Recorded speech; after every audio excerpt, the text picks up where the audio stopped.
Naruto, Altered History. Volume 1, It All Begins. Chapter 0. The Brave. There once appeared a nine-tailed demon fox. One swing of its mighty tail could crumble mountains and create tsunamis. To fight the demon, the people assembled the shinobi, but only one could stand against the demon. The air was dry, heavy, almost with the unnatural heat.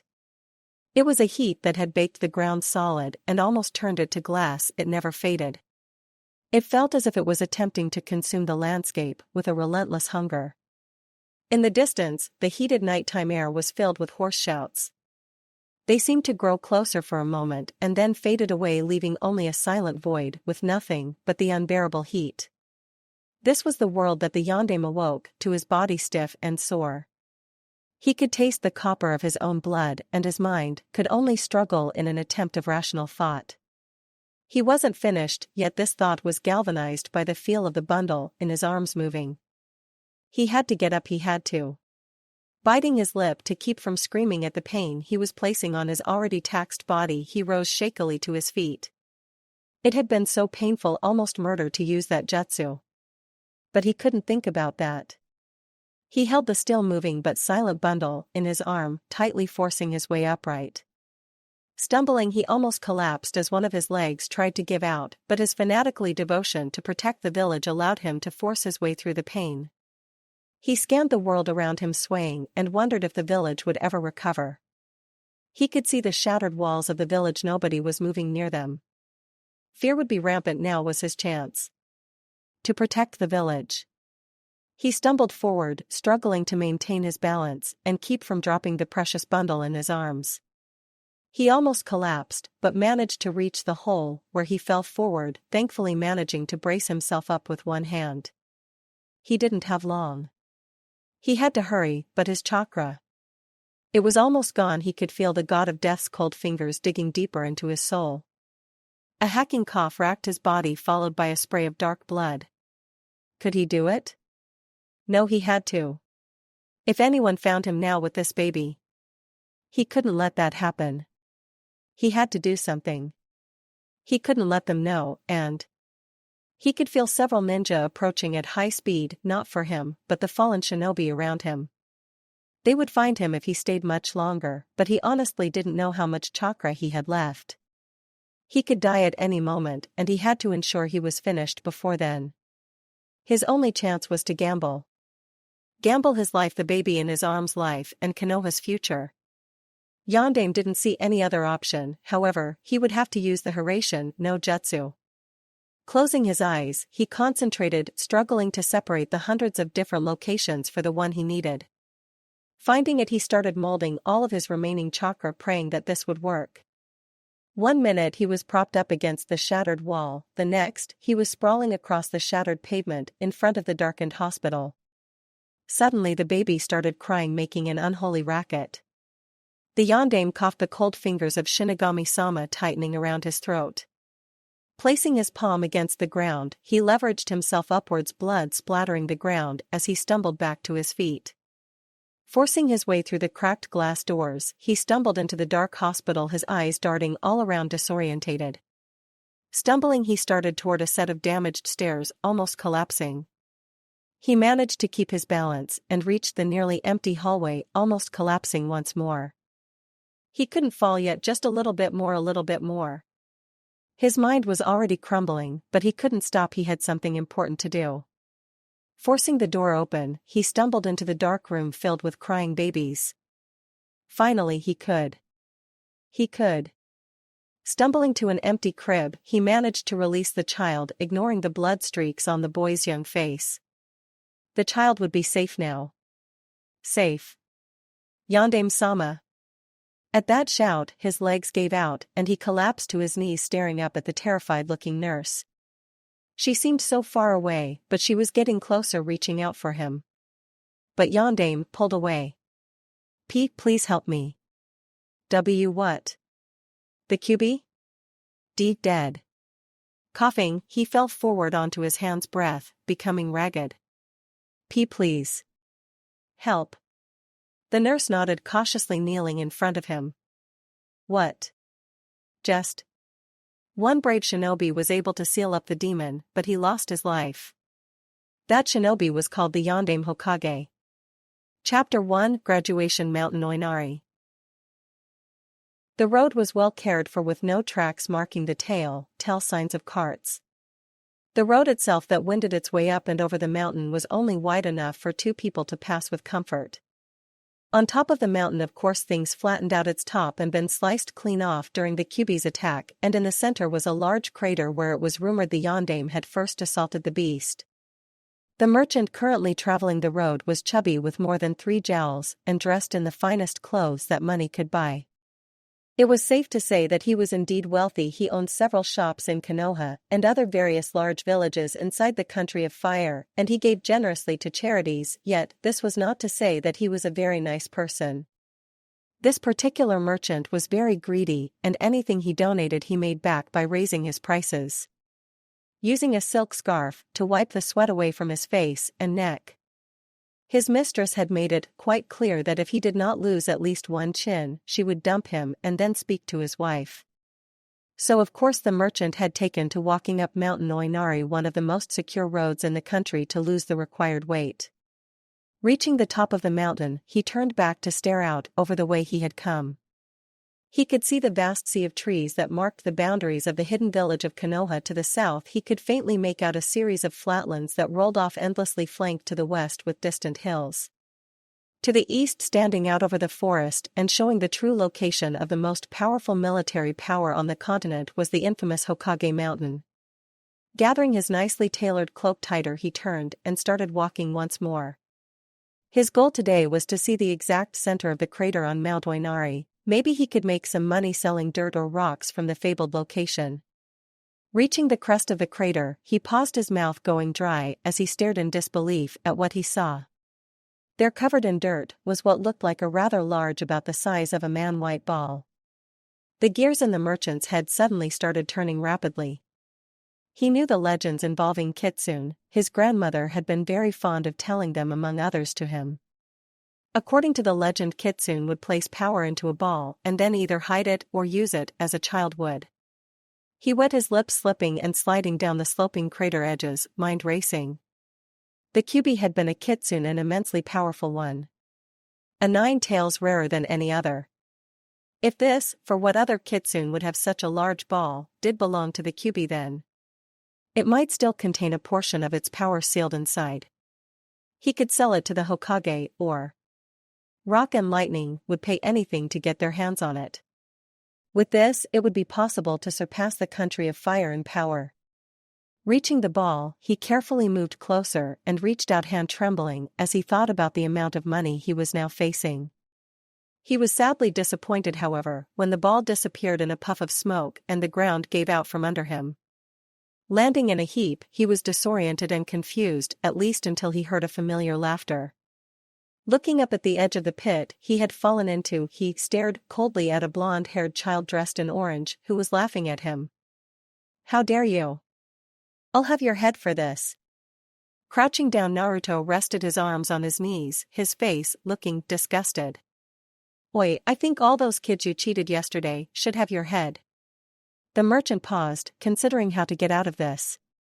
Apparently, Naruto had been present yesterday when he had sold cheaply made items to a group of orphans at outrageous prices. The boy just did not understand business, yet the merchant also knew that trying to explain it would be pointless. So instead he would have to lie. He was good at lying. Yes, maybe you're right."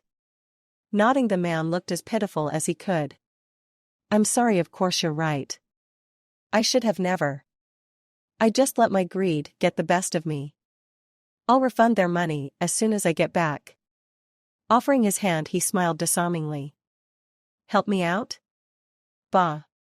Naruto muttered dismissively, lowering his head as he hesitantly held his hand out to the man. Reaching out to grasp it, he was suddenly jolted when Naruto slapped his hand away and grinned mischievously. "Yeah, right, idiot." Naruto laughed, eyes closing, as he made a thumbs down sign. "You think I'm that stupid? Hey! If you don't help me get out, then I'll tell the Hokage what you've done." The merchant felt his anger fading, however, as the blonde's eyes narrowed and he stood up. Unable to look away, he watched as the boy unzipped his pants, revealing his intention. "What are you doing? You pissed on those orphans, so I'm going to piss on you." "Hey, don't." "No." The merchant begged, hands coming up in a prayer position and lowering his head. "Here it comes." Naruto gloated, groaning in comfort. "Jaya. Tomorrow is the Ninja Academy graduation exam," said the tall man with a scar on the bridge of his nose. Staring at the bleary-eyed students, the man nodded, crossing his arms across his green vest. "Today I think it would be best to review a few things that might come up on the test." There was a notable upswing in attention, and the man sighed. "First off, who can name the 5 great shinobi nations?" He was not surprised to see half the hands go up, especially the pink-haired girl that sat in the second row next to a black-haired boy. "Yes, Sakura, go ahead." Standing, the girl practically beamed, glancing at the boy beside her. "Ahem, the 5 great shinobi nations are fire, wind, stone, lightning, and water. Each country is ruled by a daimyo who decides laws and various policies. The respective hidden villages are controlled by kages who are equal to the daimyo. The system has been likened to having one country inside of another." "Right, and why are there kages and ninja?" the man asked, glancing at the timid hand raised in the far back. "Yes, Hinata?" "Anu.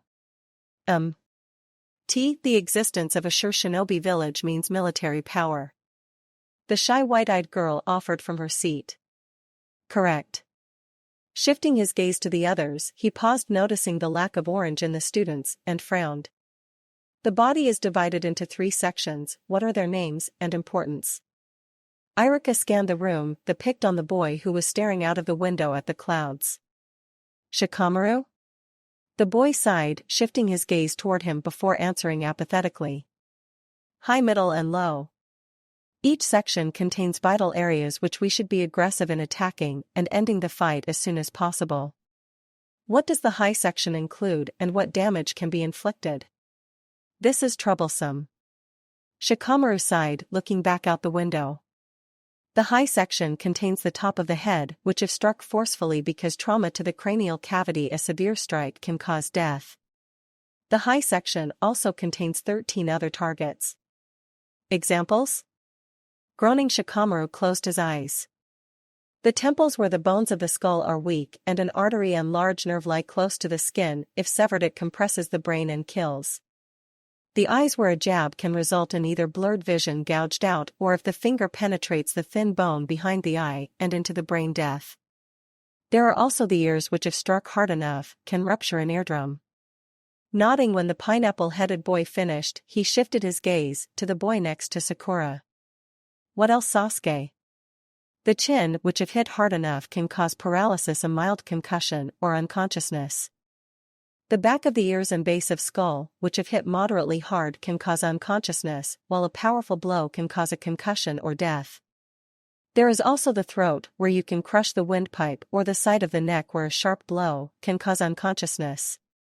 For maximum effect, the blow should be focused below and slightly in front of the ear." "What about the middle and low sections?" Iruka questioned, glancing at a boy dressed in a large high-collared white coat. "Shino?" "The solar plexus, which if hit hard enough can snap the thin bone and push it into the heart. The kidney's knees, and the vein on the back of the ankle." The boy answered without looking away from his study of the insect on his finger. "Very good. What about the 9 steps?" Iruka said, directing his gaze to the blonde girl dressed in purple, who had been wistfully gazing at the boy next to Sakura. "Ino?" The girl jerked her attention, returning to the front of the classroom. Then, blushing amidst that laughter, answered, "Stealthy step, cross step, night walking step, serpent step, dragon step, rushing step, entering pivot, side step, lost track pivot. When ascending a stairway, keep as close as possible to the wall and climb using the cross step. On stone steps, this will aid in concealing your position. On wooden stairs, this will prevent creaking since the stairs are most secure nearest the wall and are thus less likely to shift as weight is applied. Iruka opened his mouth to ask his next question when the door opened and the all-too-familiar face of Uchiha Yoshiro, one of the oldest and most respected officers in Konoha's police force, stepped into the room. Yoshiro remained silent since Iruka knew exactly what this meant. Turning the scarred Chunin side, nodded an amused-looking Mizuki. The cyan-haired man stepped to the front of the room as Iruka hurried up the steps and then, nodding faintly at Yoshiro, disappeared out the door. Careful brushwork, total concentration. Dignity and respect. Silence. That was the old man's surroundings as he carefully inked a letter to the great daimyo of the Fire Country. All around him were the trappings of his station, a raised platform draped with a black carpet. It was rare for him to have the time for this. Usually his letters were rushed and hurried, but today, even the troublemakers were isolated in the academy. Nobody would skip class this close to the final examination. He would have the entire day to himself to concentrate on his brushwork. Hokage-sama. Stifling a curse, he stared at the now smudged kanji. Count to 10, and do not kill them. They are only messengers. Calm. Once more he turned to see what emergency had brought them to him. He just barely managed to repress a groan upon seeing the two familiar uniforms of Konoha's police and a tightly bound and gagged boy named Naruto. Sandaime took a deep breath on his pipe, exhaling slowly. What did he do this time? He forced Matsushima-san into a hole on top of Mount Onyari and then proceeded to urinate on him. Uchiha, Tekka said, scowling. We would have handed him off to Umbu like normal, but he's almost 13, Hokage-sama. Uchiha Inabi said seriously. We wanted to ensure that he understood what that meant. I understand, and I am sure Naruto knows what it means. Sandaime said, turning his gaze on the boy, letting his displeasure to shine through. Thank you for bringing him to me. No problem, Hokage-sama. Tekka said, bowing as he turned to leave. His partner offered a bow shortly afterwards and followed, leaving the old man and young criminal alone. Taking another puff on his pipe, Sandaime considered the irate-looking boy before he closed his eyes. It would not be long before Iruka showed up to collect his wayward charge. Again. This is getting tiring, Naruto. Sandaime said after a moment, opening his eyes to stare at the boy. Honestly, why do you insist on causing so much trouble? Naruto muttered something through his gag and Sandaime sighed, closing his eyes, once more wondering what was taking Iruka so long. Soon enough, the door to his office opened and a harried-looking Chunin with a scar across his nose entered the room. Iruka paused, seeing the tied-up Naruto, and then sighed, looking up to meet the Hokage's gaze. Sandaime, Hokage-sama. I apologize for this. Ah, Iruka. I was expecting you a bit sooner. Sandaime said kindly, before lowering his gaze to an angry-looking Naruto.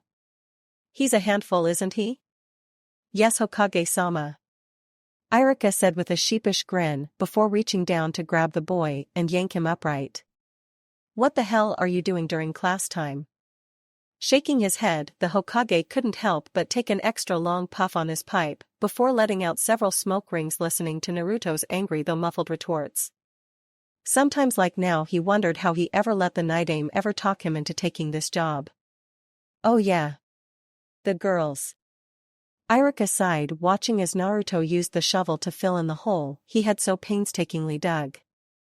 Well, Naruto would think it was painstaking. Iruka was sure that everyone else would see it as appalling.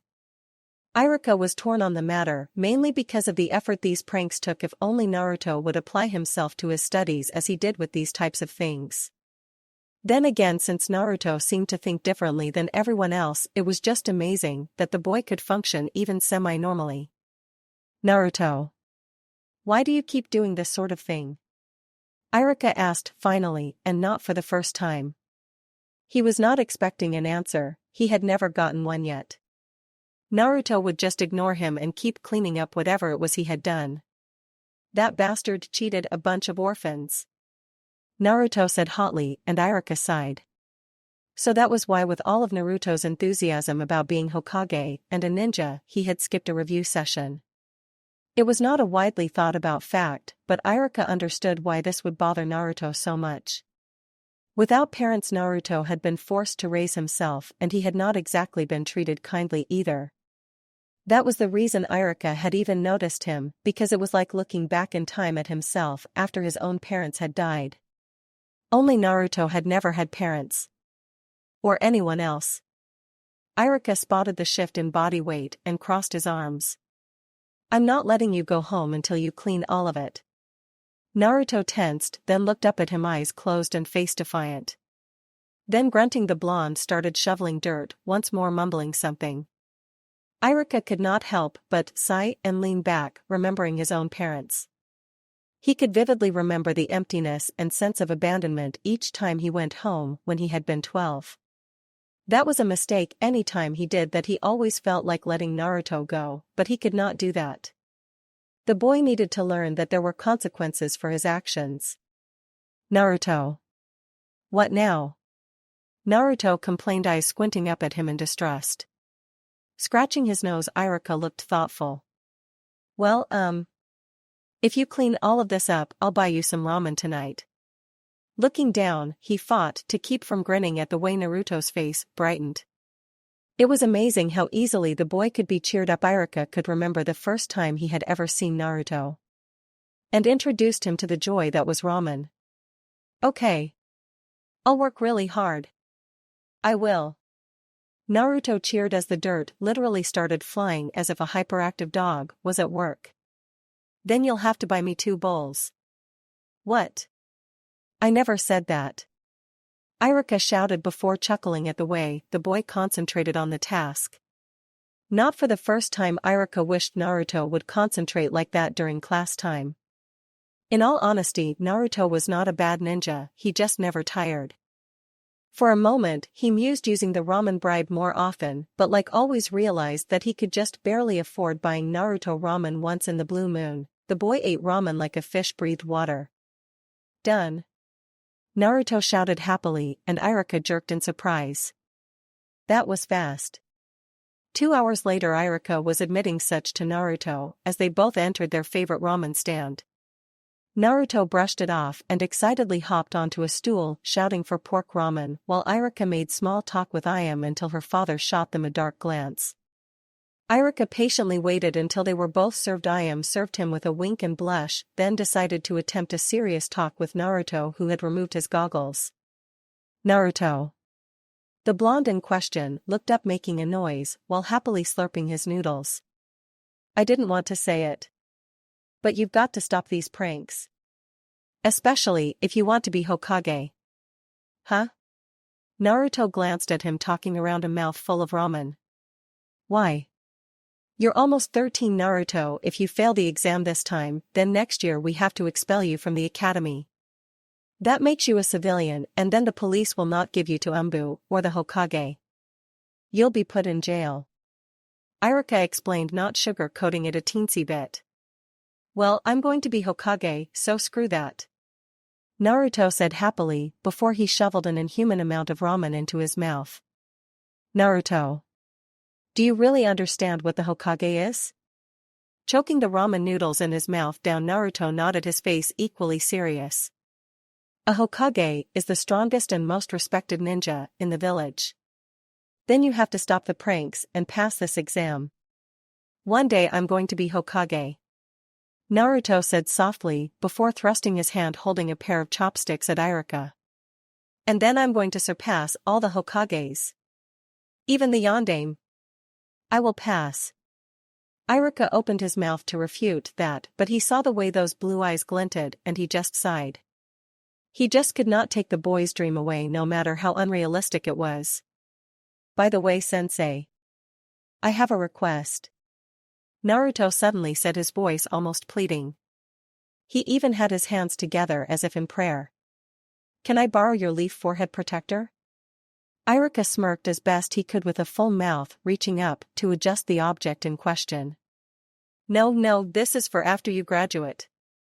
It's the symbol that you've come of age, maybe you'll get one tomorrow. Stingy. Naruto shouted and Iruka laughed.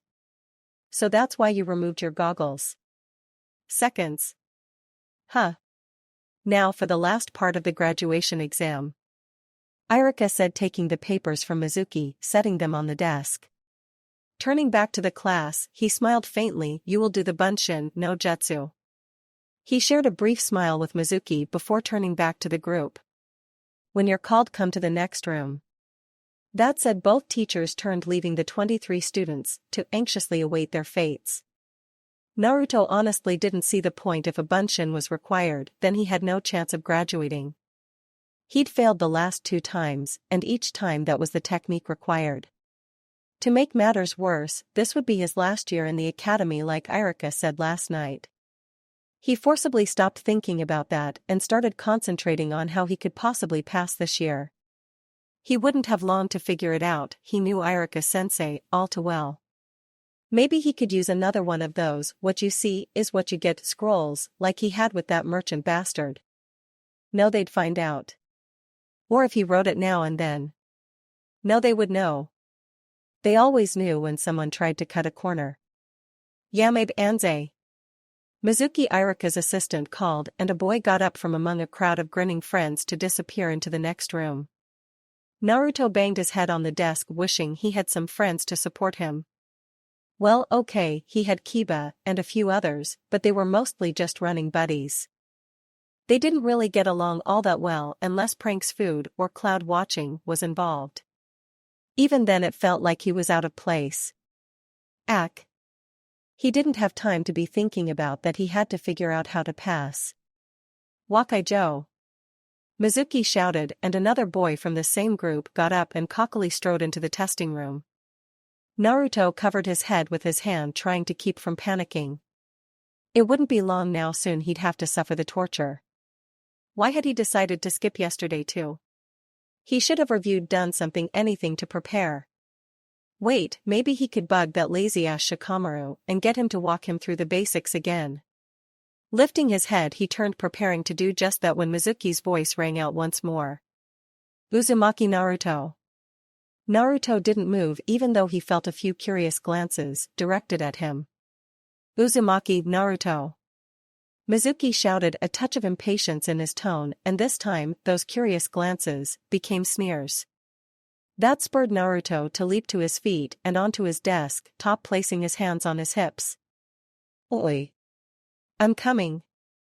That shouted, he leaped over the head of the people in front of him, descending by using the desks instead of the stairs. He almost landed perfectly, but sadly, his foot slipped out from under him on the last desk and he landed face first on the ground. Naruto! Irika suddenly bellowed, and the blonde in question didn't give his wounded pride a second thought as he scrambled to his feet and amidst the laughter darted into the other room. It was just like he remembered from his previous attempts there. Against the far wall was a desk with both Irika and Mizuki. On the desk was a row of forehead protectors. The rest of the room was empty except for a chalkboard. Gathering his nerve, he cautiously approached the center of the room, praying that this time he could do it, perform a bunshin, and pass. Prayer quickly became a declaration that he would succeed, and he even silently shouted for his teachers to watch and see.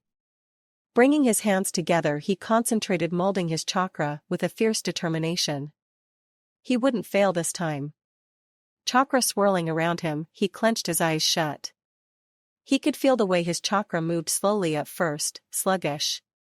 Then it started speeding up, coursing through him, led perfectly by his will.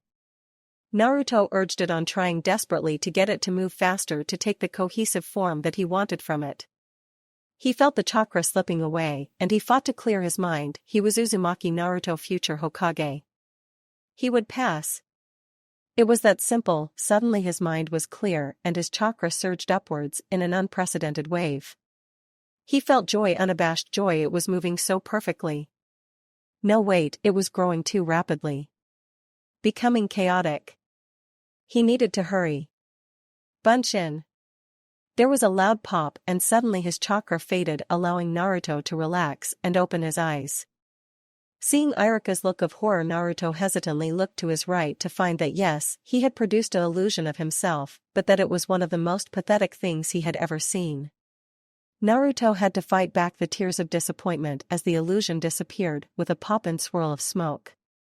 Dimly he prayed that it would be enough. He had, after all, produced a bunshin. Looking at Iruka, he held his breath waiting the final word.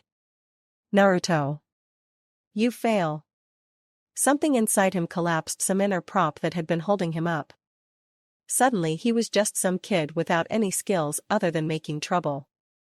He wanted to shout at Iruka. Yell and scream how it wasn't fair that he should fail. That he had created a bunshin and that he should be allowed to pass. He didn't want to be a civilian. Just another orphan that could be cheated, lied to, sold, and traded. Killed. Iruka-sensei Mizuki interceded, his voice tentative. This is his third time and he did technically create a clone. We could let him pass. Naruto stared at Mizuki with almost slavish gratitude before looking at Iruka, who appeared to seriously be considering that argument. Please, please, please, please, oh please. Naruto silently beseeched the kami. No, Mizuki-sensei. Everyone else divided into 3. Naruto only created on clone and it was pretty useless. Iruka-sensei, he was only required to create 1. And he did. Mizuki said doggedly. It's not the number of clones.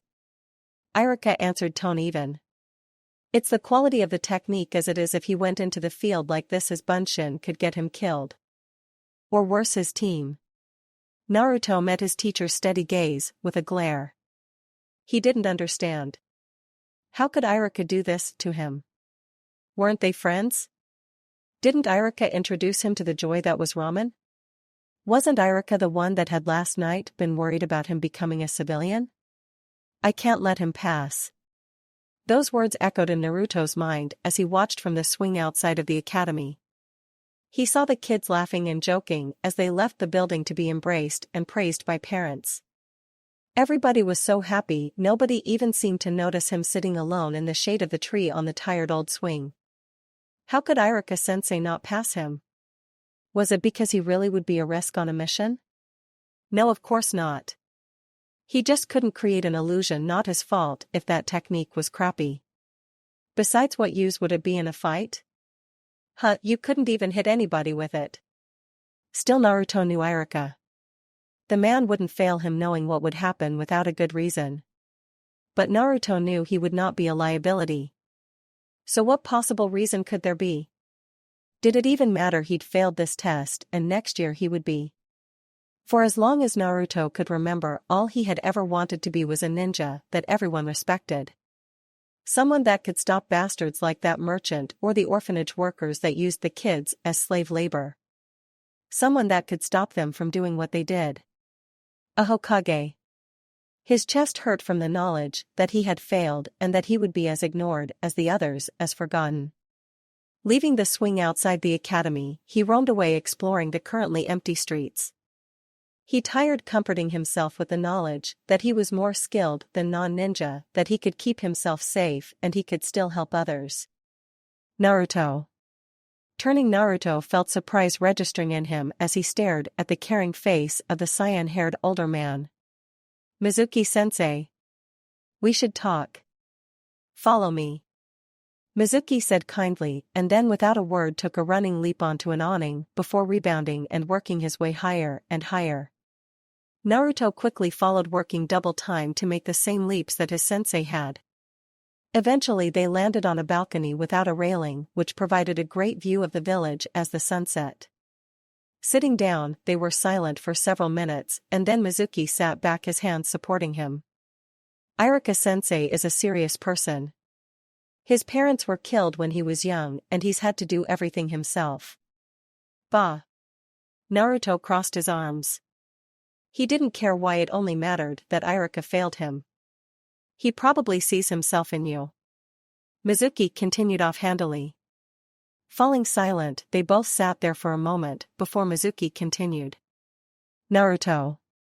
I'm going to tell you the truth about something. Something you were supposed to never know about. What? It has a lot to do with you, why the villagers are so cold toward you, and why Iruka wants you to become strong in the real way before you graduate. I need to graduate this year. Naruto mumbled. I know, but this is important, and afterwards I'll tell you how to graduate this year, despite the normal rules. Mizuki confided. Really? Thanks.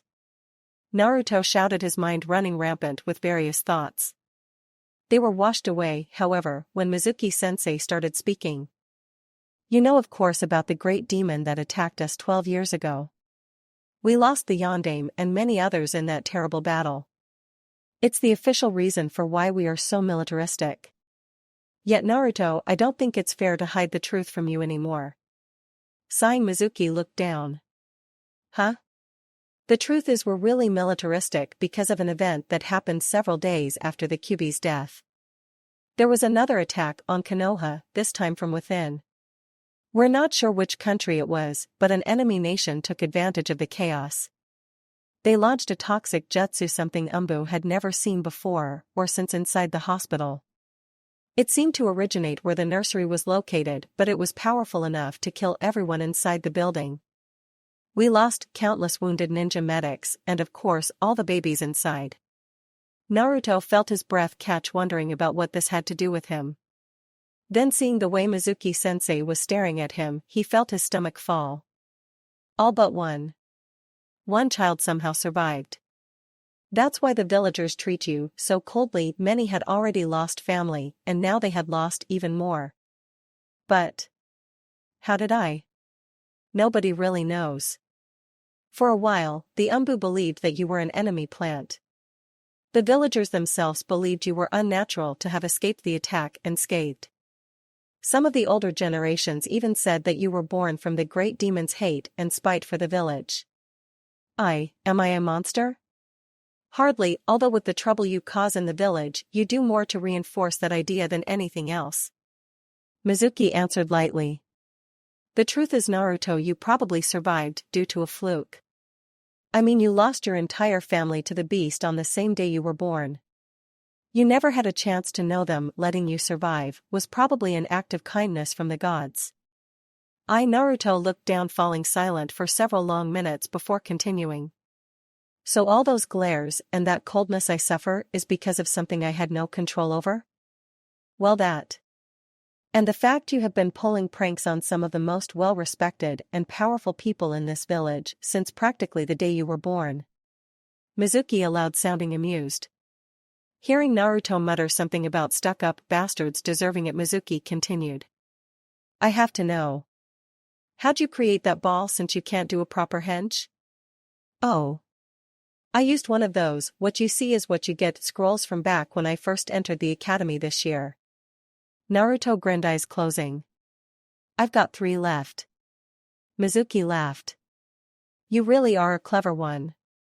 Naruto smiled, feeling a fondness for the man forming. So how do I become strong in the real way? It's the same thing that make Iruka so strong. Mizuki said, tone going serious. He protects you until you are strong enough to show everybody you are not some cursed child. That's why he is strong. He's protecting something precious to him. Precious? Naruto echoed, looking at the man. Yes. That's when a shinobi truly becomes strong, when they're protecting something precious. To me, you are one of my precious students, which, by the way, is the reason I'm going to help you graduate today. Mizuki smiled, and Naruto couldn't help but smile back. Inside, he was almost bursting with pride now. This was the first time anyone other than Iruka had shown this much interest in him. He listened very carefully as Mizuki told him exactly what he was going to need to do and where to go, noting how Mizuki claimed this path to graduation would be much harder than any test he had taken at the academy. When Naruto said that didn't matter, he wanted the chance, Mizuki smiled just a bit more. Good. Now make sure you're at the training area after 8 and practice all night. I'm sure you'll graduate this year. He'd get to graduate. Yes. In your face, Iruka. He won't get away with this one. Hokage-sama. Sandaime had to repress the groan of annoyance. These jonin were looking far too excited for his liking. He was even willing to put money on the fact that these fools would kill Naruto before even thinking about capturing him. Still, he couldn't blame them. This was a very serious matter. Yet somehow he didn't quite think that Naruto was behind the thief. He is carrying a very dangerous scroll. It was forbidden by the previous Hokage. I don't know if he stole it as a joke or someone tricked him into it. Sandame said, his voice just barely raised. I don't want Naruto dead, I want him brought back so we can find out why he did this. It's been half a day since the scroll was stolen, so hurry and find him. That said, he made a majestic sweeping gesture and the gathered ninja took off at high speed, fluttering his robes. Sighing, he lowered his arm, wondering what exactly was going on. He'd been out visiting a friend of the family, and when he'd come back 2 Chunins were knocked out and they claimed it was Naruto. How the boy could have gained entrance into the Hokage Tower, let alone Sandame's private library, was baffling. Hokage-sama. Turning, Sandame inclined his head at the silver-haired masked man standing behind him. We didn't find a trace of Naruto's chakra. Or any signs that he was even here. Kakashi offered, his visible eye narrowing. But the eyewitnesses are telling the truth, according to Ibiki-san. So it appears Naruto is better than we first thought. I see. Sandame mused before shaking his head. Well, part of me says it could not have been Naruto, but all the evidence points to him. Which is a shame because I was starting to like him. At Kakashi's silence, Sandame started walking, hands behind his back, aware of Kakashi falling into step behind him. So, how are this year's Umbu recruits? They're fine. Though a majority can barely hold Jonin title. I trust you'll be able to handle them. Yes. Kakashi answered absently. I received the cipher yesterday from Wind Country. They're politely reminding us that we agreed to host the coming Chunin exam. Yes. Sandame nodded, his eyes narrowing. Please inform them that we are happy to host the Chunin exam, provided they understand our laws concerning other military powers inside our walls. Hearing the masked man's muffled giggles, Sandame couldn't suppress his groan of annoyance. He should have never told Jiraiya to write his fantasies down to stay out of trouble. I did it. Finally. Those were the words running through Naruto's mind as he tried to catch his breath and get his body to stop trembling. He couldn't believe how tired he was. It had taken most of the night since discovering the scroll in the woods, but he had done it. He'd finally learned how to do a bunshin properly. Now he could show Iruka-sensei, and then what? Naruto froze, trying to figure out what to do. Mizuki had never explained how training would let him pass. The exam was over, and he'd have to wait another whole year to even attempt graduating. Which meant he was going to be another year behind in his goal. He was going to have to suffer another year of distress and talking behind his back. Besides which, there was no guarantee that Bunshin no Jutsu would be the exam next year. So what was he? Naruto trailed off, sensing the presence of someone else. Looking up, he found Iruka-sensei bent at the waist, hands on his hips, and staring at him hard with an awkward grin. I found you. Hey, I found you, nosebleeder. Naruto couldn't help but shout while pointing and jumping to his feet. Idiot. I found you. Iruka shouted back, then paused, staring at Naruto. Which sort of made him uncomfortable, thus Naruto reached up and scratched the back of his head, smiling to hide his nervousness. Geez, why was Iruka looking at him so oddly? He didn't think there was any reason for it. And for that matter, why had Iruka even been looking for him in the first place? Oh. Could he have been after the scroll? Oh shit. Iruka was going to think he stole it. Naruto couldn't help but panic for a moment, scared to death at the prospect of having the thief label added to him. Maybe if he could pass it off as a joke and show what he learned. Hee, you found me. I've only learned one skill. Naruto saw the look of incredulity on Iruka's face, but he had to keep going. You're all beaten up, what were you doing exactly? Crap. He wasn't falling for it. Never mind that, hey. I'm going to try an incredible skill. Naruto noted the look of surprise on the older man's face and rushed on. If I do it, let me graduate. He had to act now, before Iruka had the chance to think. Impress the man, and then he'd forget about the scroll for a moment. Lifting his fingers, he concentrated, molding the chakra like he'd learned from the scroll. Only partway through did it occur to him that he might not have enough chakra for this technique. No, he had to have enough. Naruto. Naruto froze his concentration, broken looking at Iruka. HN? Where did you get the scroll? He noticed. Damn it. Naruto gulped, maybe Iruka would believe the truth. Naruto really hoped so. Otherwise he'd be in a lot of trouble that he didn't want. Oh, this? I was out here training like Mizuki-sensei suggested, and I found the scroll right where he said it would be. So I opened it and I thought if I learned one of the techniques she'd let me graduate. Naruto registered the shocked look on the man's face a split second before Iruka glanced to the side and slammed a hand into his chest, sending Naruto sailing through the air. This was a bit of a surprise, but even Naruto knew the sound that followed next. The sound of kunai slicing through the air. Opening his eyes as he hit the ground and slid, Naruto saw the black metal slamming into Iruka at full speed and pinning him against a tree. Looking to his left and up, he found the familiar form of Mizuki crouching on a tree branch, one hand in front of him for balance. Naruto couldn't be sure, but he looked like he was smirking. Mizuki never smirked. Nice job in finding him. Naruto glanced away from the man to stare at Iruka, who was struggling to remove the kunai embedded in his green Chunin vest. I see. So that's what's going on. Iruka muttered, wincing as he removed one of the weapons from his shoulder. Naruto quickly climbed to his feet. He had to help Iruka. He froze, however, when Mizuki spoke up once more. Naruto, give me the scroll. That sounded like a command, and Naruto knew not to disobey a teacher within in class or not.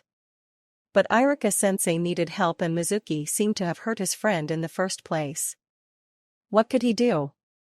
Why was this happening? All he wanted to do was graduate. I don't understand. What's going on here? Hey! Naruto shouted, looking back and forth. He wanted someone to tell him the truth. Instead, Iruka lunged forward, forcibly removing a kunai from his chest. Naruto. Don't give him the scroll, even if I die. Iruka stooped slightly, glaring up at Mizuki, who was standing up. That is a dangerous scroll that has forbidden ninjutsu sealed within it. Mizuki used you to cover his tracks after he stole it. Naruto felt something racing up his back. It was cold for a moment, and then suddenly it turned hot. His entire body was reacting on its own, preparing to fight without conscious effort. If Iruka-sensei was telling the truth, that bastard Mizuki was going to pay. He had hurt Iruka and betrayed the old man, Hokage. Mizuki, however, was looking entirely too amused. Naruto. If you attack me, I will kill you. Bastard. Why? Why did you do this? Naruto shouted angrily, willing his body to stay still for a moment. Logically, he knew there was no way he could beat a Chunin in a straight-up fight, but his body was trying to argue the point. Why? Because I can. Because I want to get stronger, and that scroll was written by the Yondaime, the strongest Hokage ever. Mizuki shouted, reaching back for his large throwing star, chuckling, now I'm going to kill you both. Why? Because I can. Mizuki's face twisted into an ugly visage, showing just how deranged his mind had become. Then, muscle straining, the cyan-haired schoolteacher hurled the giant weapon at the boy. Naruto started to move, a split second to let his mind clearing from his emotions to realize the danger he was in. And then his world was obscured by green and black as he was pushed painfully against the ground. Twisting around, he stared up at the bloodied mouth and unfocused eyes of Iruka, who was crouching over him. Naruto could think of only one thing to ask. Why? Iruka was silent for several long minutes, and then he spoke, his voice hoarse. I'm sorry if I had done a better job. You are run. Naruto stared at the man he'd come to view as half-brother and half-father. Part of him understood what Iruka meant, understood the feelings those eyes full of tears showed. The other part couldn't. He turned scrambling to his feet as he took off the scroll, slapping against his back, ignoring Mizuki's shout. He had to get away, had to think. Why had everything turned out like this? All Naruto had ever wanted was to be a ninja. And now he was running away like a scared little kid. Why are you running? Just die, it's not like anybody will mourn. Mizuki shouted from behind him. Naruto continued to run through a forest blurred with his tears. He always thought the same thing, that on the surface, the village always looked so peaceful. The Sandaime was not that naive, however he had been alive for far too long to believe that. He had seen the closing of the Shodai and Nidaime Hokage's lives, he'd seen the rise and death of even his own successor against the terrible demon fox. In the distance, he could hear the sound of various jonin moving quietly, some shouting that they needed to find and kill Naruto. Yes, things were happening again, and it appeared he might have to lose yet another precious leaf of Konoha. Why had Naruto stolen the scroll? Could it be he had really been a spy planted so many years ago just for this purpose? Turning, he stared over his shoulder at the closed door leading into his office. Kakashi-san. Seconds later he was greeted with the presence of the masked one-eyed man. Well? An Umbu patrol noticed Mizuki moving out of the village quickly carrying a scroll. Kakashi answered blandly. At the time we didn't know that it was the forbidden scroll, he's a teacher after all, and they assumed it was something to do with the academy. Mizuki was plotting to frame Naruto in the theft of the scroll. It would be foolish to take a forbidden scroll without checking to see if it was trapped. I think if I'm correct that Mizuki planted the scroll in a pre-arranged place that he knew Naruto would go. The boy would of course read the scroll and set off any traps inside. Mizuki was never a foolish one. Sandaime said, puffing on his pipe. Iruka was heading toward the forest when he found out. Do you think that he might know where Naruto would be if he was training? More than likely. Kakashi agreed. I have a team already closing in. This whole matter will be resolved in a matter of minutes. The Hokage frowned, then shook his head. Let Naruto and Iruka handle this as much as possible. I only want your team to interfere if there is no other choice. Of course. Kakashi said, his tone sounding less than enthusiastic, but he quietly retreated from the office, leaving the Hokage alone. Sandaime sighed, popping his neck absently before clasping hands behind his neck and moving back to the window to stare out over the village. Was he taking too large a gamble that a genin and an almost inexperienced school teacher could beat a man good enough to steal a scroll from the Hokage's private office? Probably. But Sandaime had this feeling there was something large on the horizon, and for the foreseeable future, he would have to bank on Naruto. Sighing, the old man closed his eyes, wondering what his own teachers would have done. There was no telling really, and in all honesty, he was probably getting ahead of himself. First, Naruto would have to not only survive the night but show an incredible skill to merit graduation from the academy. Something that would allow him to avoid becoming a civilian, yet somehow the Sandaime didn't think that would be a problem. Unconsciously he mused about getting her for the job as Naruto's sensei, since the other teams were already formed. Konoha's #1 troublemaker and Konoha's #1 most sadistic kunoichi alone on the same time. That would be entertaining to say the least. The forest was still and calm, glowing almost eerily in the moonlight. A few nocturnal animals prowled silently, searching for prey. They froze only as the solitary figure dashed overhead, silently going above and then below branches. He was moving faster than a regular human could run on the ground, and his passage just barely disturbed the stray leaves in the trees. He was pushing himself, searching desperately with his heart pounding in his ears. How had things gone like this? He had it planned so perfectly. It shouldn't have collapsed like this, but it was okay. He could improvise, adapt. Nobody would know, no way could they know. First, he'd kill that bastard, and then he'd remove the other moron, then he could arrange things perfectly. Naruto had killed Iruka, the scroll is gone, most likely destroyed in the fight. So sad, but it was alright, because the traitor would be dead, Iruka would be a hero, and the Yondaime scroll would be his. Mizuki allowed himself a rare real smile of pleasure. Things could still work out perfectly, there was nothing to worry about, nothing at all. Ahead, he caught sight of a pale orange jumpsuit. Naruto had some real speed. Mizuki smirked, there was no use denying that if Naruto lived he would amount to something decent. Too bad he was going to die in this forest tonight. Mizuki paced him for a moment and then sped up, zipping up even with the boy on the right side, knowing his henge to look like Iruka was flawless. Naruto. The boy turned in mid-leap, his gaze distrusting but hopeful. Hurry! Pass me the scroll. Mizuki Iruka said urgently, trying to look concerned even as he moved ahead of the boy slightly. Mizuki is after it. Naruto stopped crouching down and Mizuki turned in mid-leap, wondering what was up. Naruto pushed off the tree branch and Mizuki was caught in mid-air by a flying shoulder and forced into an uncontrolled dive, snapping branches as he descended rapidly. Mizuki grunted as he smashed into the ground and skidded to a stop. Pushing himself onto his hands and knees, he turned to glare at Naruto, who was falling back against a tree, breathing heavily. Why? Naruto? Letting his hench fade, Mizuki glared at the boy.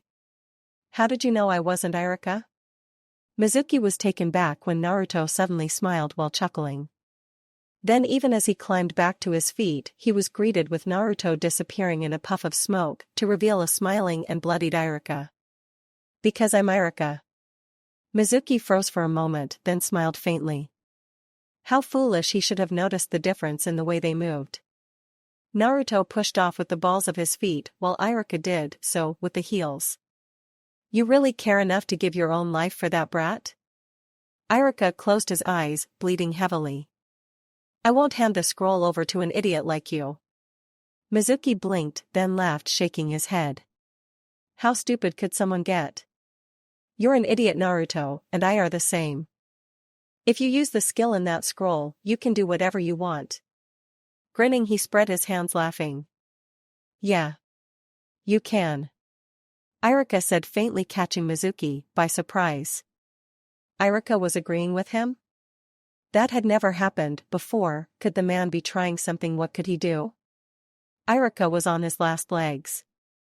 Naruto isn't the same as you, though. He'll use it to protect this village. Heh, you keep thinking that. Mizuki allowed, shrugging. Why not just run? When you first took it? Iruka asked, his eyes almost out of focus. Oh, the truth is I wanted to make sure the techniques on the scroll were booby-trapped. Mizuki grinned viciously. I figure who better than the dead last student from the academy to test and make sure it wasn't dangerous. You just happened to come along before I could arrive and take it back. Iruka grunted, bracing himself against the tree trunk, shaking his head. Cowardly. But you're wrong. Naruto isn't. I've acknowledged him as one of my excellent students. He may be clumsy, so no one accepts him, and he might pull pranks. But he knows what it is to feel the pain of loneliness in your heart. Mizuki felt his eye twitching. Iruka was using his last breath to defend that little prick. What sort of sense did that make? He is a member of the Hidden Leaf Village, and its #1 troublemaker. He's Uzumaki Naruto. Mizuki sighed, shaking his head. He shouldn't be surprised, really. Iruka was always such a blind, idealistic moron. Even back when they were in the academy together, of course, that could be why the others would pick on him.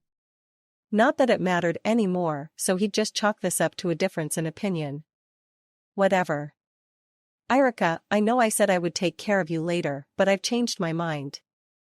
Unstrapping the giant shuriken, Mizuki narrowed his eyes. Hurry up and die. That shouted. Mizuki darted forward, the shuriken spinning perfectly like he had always practiced. 10 feet, 5. 4. He could already see Iruka's mutilated body, and that was what cost him the chance to kill the man. He had been too caught up in his own fantasy and had missed the inrush of orange until it was too late. 1 minute his gaze was locked on Iruka, the next a blue shoe was smashing into his cheek, forcing him to release his shuriken while he twisted and sailed back once more to crash into the earth. He bounced several times in his skid until he came to a stop, and Mizuki could taste the tinge of copper in his mouth. How dare that bastard attack him? How dare Naruto make him bleed? Pushing himself up slightly, he turned his gaze upon the boy, eyes dark with anger. You should not have done that. Don't touch Iruka-sensei. Naruto said while he slammed the scroll into the ground so that it was standing upright. Mizuki watched as the boy lowered his head, focusing on him. Mizuki felt something inside him shiver, in fear of what he didn't know. I'll kill you. You idiot. Why did you come out? Run away. Irika shouted before falling in a coughing fit. Surprisingly, that was all it took to jar Mizuki out of his cowardly fear. Shut up. A little punk like you, I'll kill in one shot. He was taken back, however, when Naruto in response narrowed his eyes while moving his fingers into an unfamiliar seal. Try it, trash. Even Mizuki could tell there was no bravado in that voice.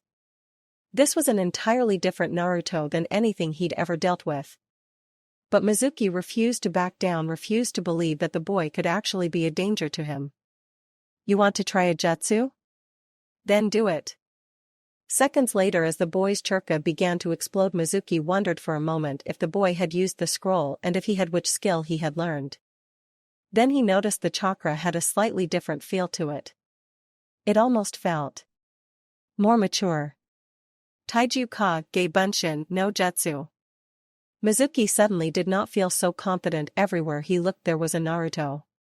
He was trapped in a sea of orange, and somehow he didn't think these were just illusions.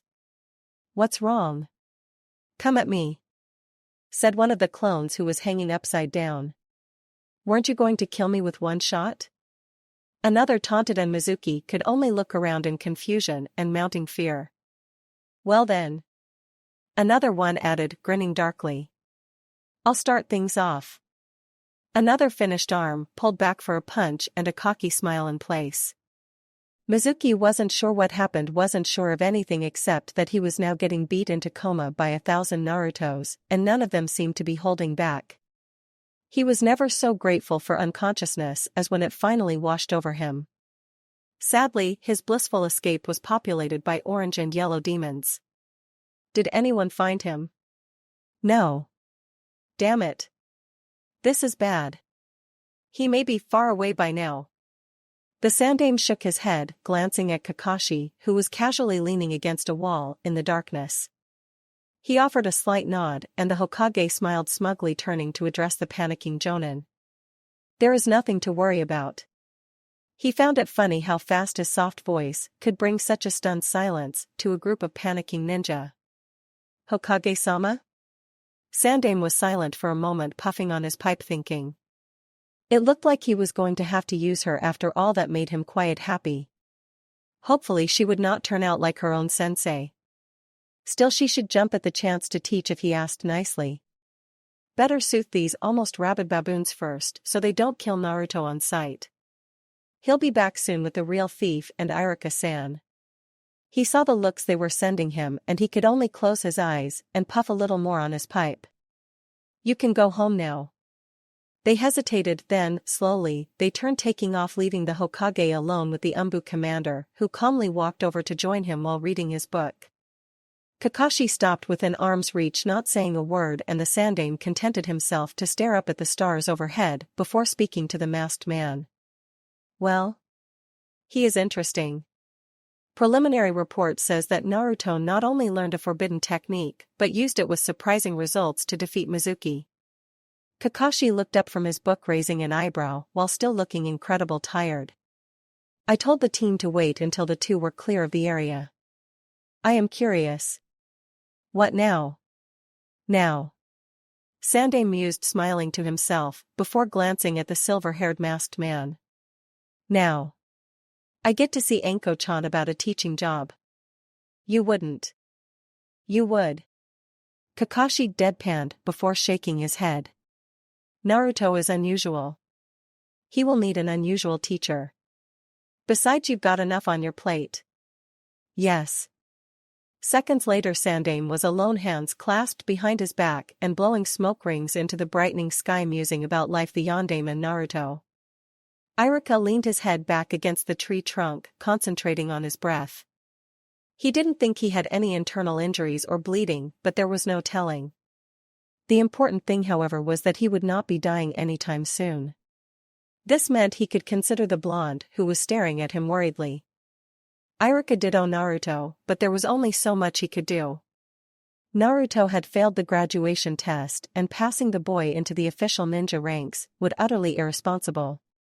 Yet this was the last year that Naruto could even try for it, and the blonde had met the minimum requirements. There was no questioning that. Still, there was one thing Iruka couldn't help with. Naruto sucked at illusion. It'd be a huge liability to send him into the field. So what could Iruka do? The Hokage would never let Naruto pass if he couldn't complete that last step. But then again, Naruto had just split into over 1,000 real bunshins right before his eyes. Could that count? Iruka frowned, considering that real clones over illusions would make him much less of a liability. Then Iruka winced, one of his wounds flaring up. Well, they might revoke Naruto's graduation to Genin, but for a few hours he could let the boy know his brother. He realized with a start experience what it was like to be a real ninja. Now the only problem was where to get a forehead protector. That and the fact that Naruto kept asking if he was okay. Close your eyes. Seeing the hesitation, Iruka narrowed his eyes, frightening the boy into doing just that. Biting back a yelp of pain, Iruka reached up and removed his own forehead protector. The cloth was faded and the plate was nicked and not nearly as pristine as the others. Naruto might not even like it and demand his own forehead protector, but it would do for the moment. Moving onto his knees, ignoring the pain that raced through his body, he reached up and removed Naruto's goggles before slipping the forehead protector in place. Satisfied, he collapsed back against the tree. Sensei now? Naruto sounded so anxious. Okay, you can open your eyes, Iruka said, plastering a smile on his face. There was no use in letting Naruto know just how hurt he really was. Congratulations on graduating. Naruto's face registered shock at first and then surprise. Let's celebrate. I'll buy you a bowl of ramen. Iruka almost thought Naruto was going to shout or cry. Instead, he sort of smiled, and Iruka prepared himself to give a lecture, which might be his last considering his wounds, about how the hard part of being a shinobi was just starting. Naruto, however, had different plans. The blonde lunged forward, embracing him in a bone-crunching hug. Well, Iruka would just save that lecture for the ramen place. Naruto Altered History Chapter 2 Sensei. Naruto was one of the few shinobi that was actually a deep sleeper. A very deep sleeper. A fact that had earned him the ire of many of his classmates who had borne the brunt of Iruka's resulting lectures on the importance of punctuality and consideration to a shinobi. Iruka being the practical teacher, he had understood that lectures to the class were not a complete solution, which was how Naruto received his first alarm clock. It was a rather banged-up device, but it served every morning to fill the air of Naruto's apartment with shrill beeps and buzzes. The question, however, was if Naruto could actually hear the racket it created while sleeping. Although many of his neighbors would argue to the contrary, the answer was yes, he could indeed hear it, though most of the time he did his best to ignore it. Rolling over, he slapped his hand blindly all over the place, before finally silencing the offending noise. Rolling over again, he sat up, yawned, and tried to force his eyes to open completely, which was really a losing battle. Still, he dragged himself out of bed and, ignoring the shower for the moment, stumbled his way into the kitchen. Stubbing his toes against a battered table leg, he cursed while fumbling with his second-hand fridge for his milk. He spent another minute or so waiting at his equally battered-looking toaster, and then sat down sleepily, stumbling his way through breakfast, brushing the odd taste of the milk off as well. Now relatively awake, he climbed back to his feet and stumbled back into his bedroom to change clothes. Was there anything as lovely as orange? Naruto didn't think so. He had gotten it from a second-hand store and wore it proudly along with his goggles. After a second's consideration, he finally removed them and reluctantly set them aside, picking up the forehead protector he had received only 2 nights ago. A shiver of excitement ran down his spine as he admired the leaf symbol that adorned his forehead protector. His forehead protector, the realization struck him again. He had graduated. After years of trying but being ignored and looked down upon, he had been acknowledged for something other than making trouble.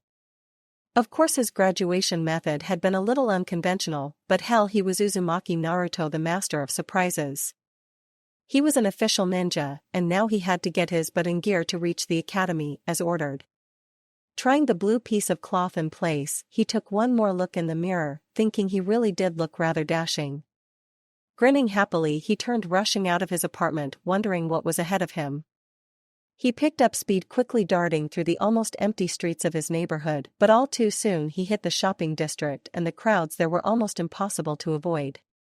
Taking a shortcut, he darted down a back alley, knowing that he was going to be late unless he could remove some obstacles. This meant creating a Kage Bunshin and using it to leap upwards onto the roof of a building with an unbelievable racket, but still not slowing down. He couldn't be late. Desperate for an edge, Naruto attempted to gather chakra to the bottom of his feet as he quickly charged the edge of the roof. It worked rather well, actually. He managed a super jump, but forgot just how much chakra he had gathered at his feet, and he had far too much momentum. This meant when he came down, he did so through the roof of a shop. A shop that belonged to Matsushima, who happened to be working and remembered Naruto. Seconds later, Naruto was tearing out of the shop, with pieces of pottery shattering, while the heavy-set man tried to kill him. Naruto thankfully escaped death and darted out of the shop around the last few shoppers and went into a dead sprint towards the academy, where someone was already ushering in the last of the new genin. Pouring on an extra burst of speed, he shouted for the man to wait, which of course he did. Which resulted in Naruto slamming into the man and bringing them both to the ground. Leaving the poor fellow laying there groaning, Naruto scrambled to his feet, tearing off down the hallway, his feet almost flying from under him as he rounded corners and tried to come to a dead stop at the door leading to his classroom. Thankfully, he caught the door before one of his classmates closed it, and panting, he calmly walked through the gawking crowd toward his seat in the middle row. Laughing in satisfaction, he propped his chin on his arms. He was a ninja. An honest, full-blown ninja. After 3 years, he had finally managed to graduate, which meant he was one more step closer to his dream of becoming Hokage. He could already see it dressed in orange Hokage robes and adored by everyone in the village. He would leave the hat alone for tradition. If the hat was good enough for the yondaime, then Naruto could accept it. He was somewhere in mid-fantasy about a certain girl fawning over him while he was served bowl after bowl of free ramen. Huh? Naruto, what the hell you doing here? Sitting up, he glared at the boy. Can't you see the head protector? HN? The boy leaned in close. Sorta dinged and scratched. You didn't dig that out of a garbage can, did you? Why you? Naruto growled, preparing to kill the boy when a new voice piped up. Hey, will you let me through? Naruto glanced in the direction of the voice and felt his heart leap. Orange was his favorite color, there was no doubt, but a close second was pink. Especially the shade of pink found in Haruno Sakura's hair, it just seemed to stand out so perfectly. A close third was green, the same shade as her eyes. Cammy, what he wouldn't give for just one kiss from her. Wait. Could she want to sit next to him? Suddenly her beautiful face transformed into a horrible mockery of her earlier perfection as she jabbed a finger at him, her voice rising in pitch. Naruto. Move your ass. I want to sit next to Sasuke-kun. Jerking back from that, Naruto turned, narrowing his gaze on his roommate. There, sitting quietly with his chin propped on his hands, looking as cool as ever, was the great Sasuke. Naruto hated that boy with a passion, always perfect marks. Everyone loved him and respected him. Sasuke seemed to notice his attention and raised an eyebrow. What? What do you mean, what? Naruto shouted, only to have his face forcibly planted into the desktop by Sakura. Sasuke-kun, can I sit next to you? Her voice sounded so sickeningly loving. It was almost enough to make even Naruto resent it. 10 minutes later, Naruto was scowling straight ahead. Sakura was fawning silently over Sasuke, who was staring ahead with a detached coolness. Naruto definitely hated the boy. He just couldn't get it. What did Sasuke have that he didn't? Snorting in disgust, Naruto looked away and smacked his face against the desktop. Whatever team he was assigned to, he just prayed it would not have Sasuke. He would have to seriously consider suicide if he did. Thankfully, Iruka showed up before Naruto could get too far along such dark trails of thought. The man was still sporting a few bandages and seemed to have a mild limp, but he smiled anyway. Beginning today, all of you are real ninja, but you are still only genins. The hard part is just starting. Iruka paused, looking over the interested crowd, while Naruto could only beam brightly and almost vibrate with pent-up energy. He was a ninja low level or not, he was a genin, and he would quickly rise. He was even preparing to shout something to that effect when Iruka continued his speech. Now you will soon be assigned duties by the village, which means that today is the day we give you your 3-man teams. Each of you will get a Jonin sensei, and you will follow that sensei's instructions as you complete your assigned duties. There was much murmuring at this, but Naruto tuned it out, forming his own dream team in his mind. It mostly consisted of Sakura and another pretty girl who would look upon him as a great hero and ignore Sasuke. He started blushing as his little dream advanced to something he was only vaguely aware existed. We tried to balance each team's strength, which means some long-standing traditions are being set aside for this year's teams. Iruka said among several kids shouting in annoyance. Naruto didn't care. Just as long as he was free from Sasuke, he would be decently happy. Team 10 will be Nara Shikamaru Hyuga Hinata and Akimichi Choji. Team 7 will be Haruno Sakura Inuzuka Kiba and Uchiha Sasuke. Here Iruka paused, while several girls revolted. Sakura celebrated and Naruto hung his head in despair. How? How could this injustice happen? Team 9 Yamabe Anze Yamanaka Ino and Aburame Shino. Team he was supposed to have Sakura on his team. What cruel gods had he pissed off this week for this to happen? Several more teams were rattled off as he moped, unable to believe that fate and Iruka could punish him so soundly for no reason. How could they do this to him? He kicks Mizuki's ass, and this was his thanks? It was decided then, since Naruto could not get back at fate, that he would get back at Iruka. As of now, Iruka would have itching powder in his clothes for this injustice. Okay, my final words as your sensei. Iruka cleared his throat, his tone serious. Don't assume how good you are based on your academy scores, nor think you know everything about someone. Seeing the serious looks reflected back at them, he finished. So congratulations on becoming ninja. This afternoon we'll introduce your Jonin senseis, until then you're free. It wasn't until he was the only one left in the room that he realized that he had never heard who his team was. That he had no clue what to do. At this he jumped to his feet, eyes wide in panic as he grabbed his hair and paced frantically. No. No. If he didn't know who his team would be and didn't show up, they might decided to put him back into the academy or make him a civilian. As each second passed, he felt his anxiety rise another notch, almost to the point that he was about to pull his hair out as he mumbled, "No," continuously. Naruto? Turning, the blonde released his hair and stared at the scared Chunin, who was staring at him curiously. Oi. What about me? Huh? Don't I get a team? Oh. Iruka said, scratching his nose. It's not that you don't have a team, Naruto, it's just that because of your unique graduation, the Hokage has had to plan something very special for you.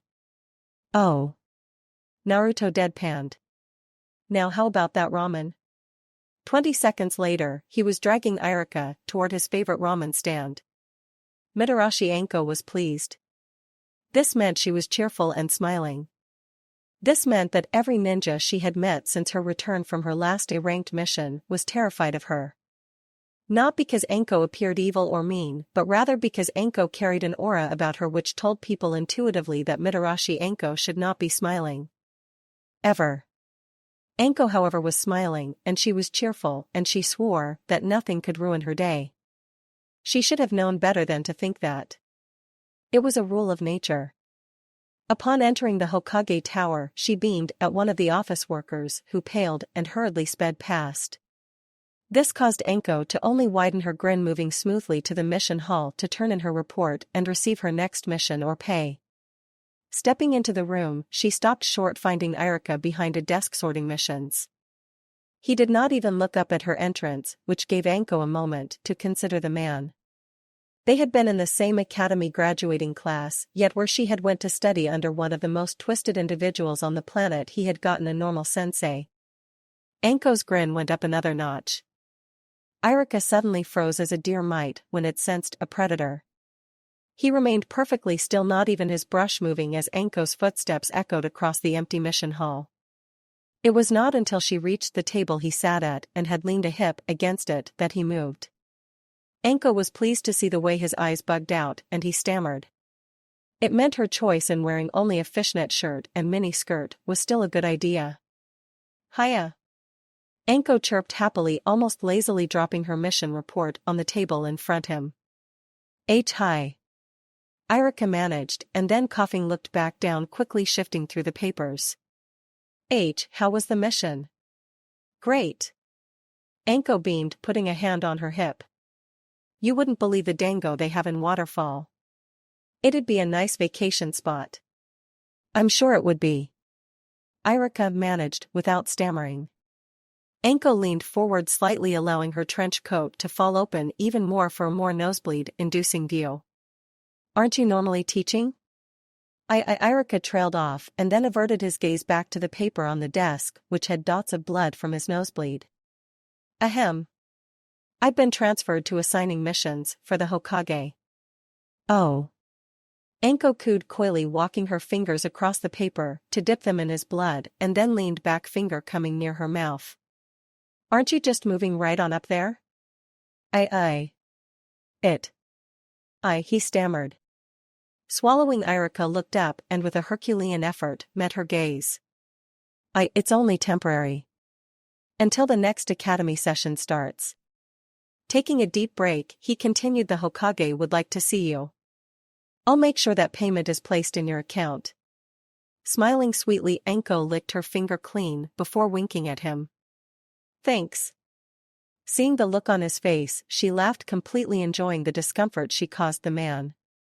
Turning, she sauntered back out of the mission hall, where her entire demeanor changed once more. Suddenly she was no longer pleasant or playful, she was all business. The Hokage never wanted to see her unless it was something important.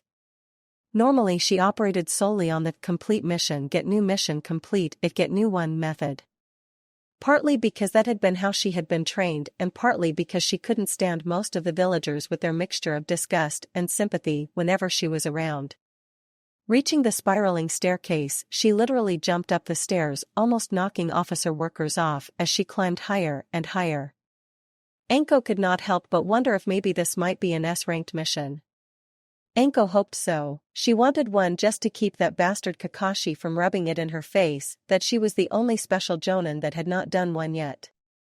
How anyone could stand that bastard, she had no idea. He was just too smug. Commander or not, she would teach him a lesson somehow, some way. She also probably hated him for the fact that Kakashi had turned her down for a date when she was a genin, but she wasn't sure. Reaching the topmost floor of the tower, she kicked the door open and landed in a crouch, her trench coat fluttering behind her. Sadly, there was no one to appreciate her appearance, or at least no one she could see. It did not take a genius to know that would be all over her if she tried anything. Sighing, she strode down the short hallway toward the door at the far end. Without hesitating, she pushed the door open, talking without looking around. "You old bastard." The Hokage looked up from his desk, an eyebrow twitching at the remark, but smiling anyway. "Ah. Anko-chan, how nice to see you again." Yeah. Anko waved dismissively, walking across the room to plop down in a chair across from the old man. "So what did you want to see me about?" "I have a mission for you. Possibly the most difficult mission of your career." Sandaime said, his tone and demeanor serious. Anko sat up straight at that, just barely able to keep from bouncing like a hyper monkey. She knew it. An S-ranked mission. At last. "I'll take it." "Don't you want to know the exact details?" "I said I'd take it, so I'm taking it." Anko cut the old man off, her face flush with excitement. "So where do I go? Who's on my team? What's the target?" Sandaime chuckled as he sifted through the papers on his desk and selected a folder, tossing it at her. Standing, he turned and walked to a large window that looked out over the village. "That, I believe, will explain everything." "Huh?" Anko said, cautiously opening the folder. After a few minutes, she jumped to her feet. "What the hell are you playing at?" A genin." An S-ranked mission needs experienced jonin. There's not even a briefing for the mission. S-ranked?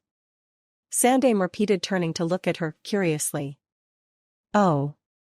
Next time please let me explain a mission before you accept. Seeing her eye twitching, he grinned smugly. This is not a ranked mission. It is a teaching assignment. What? Anko shrieked.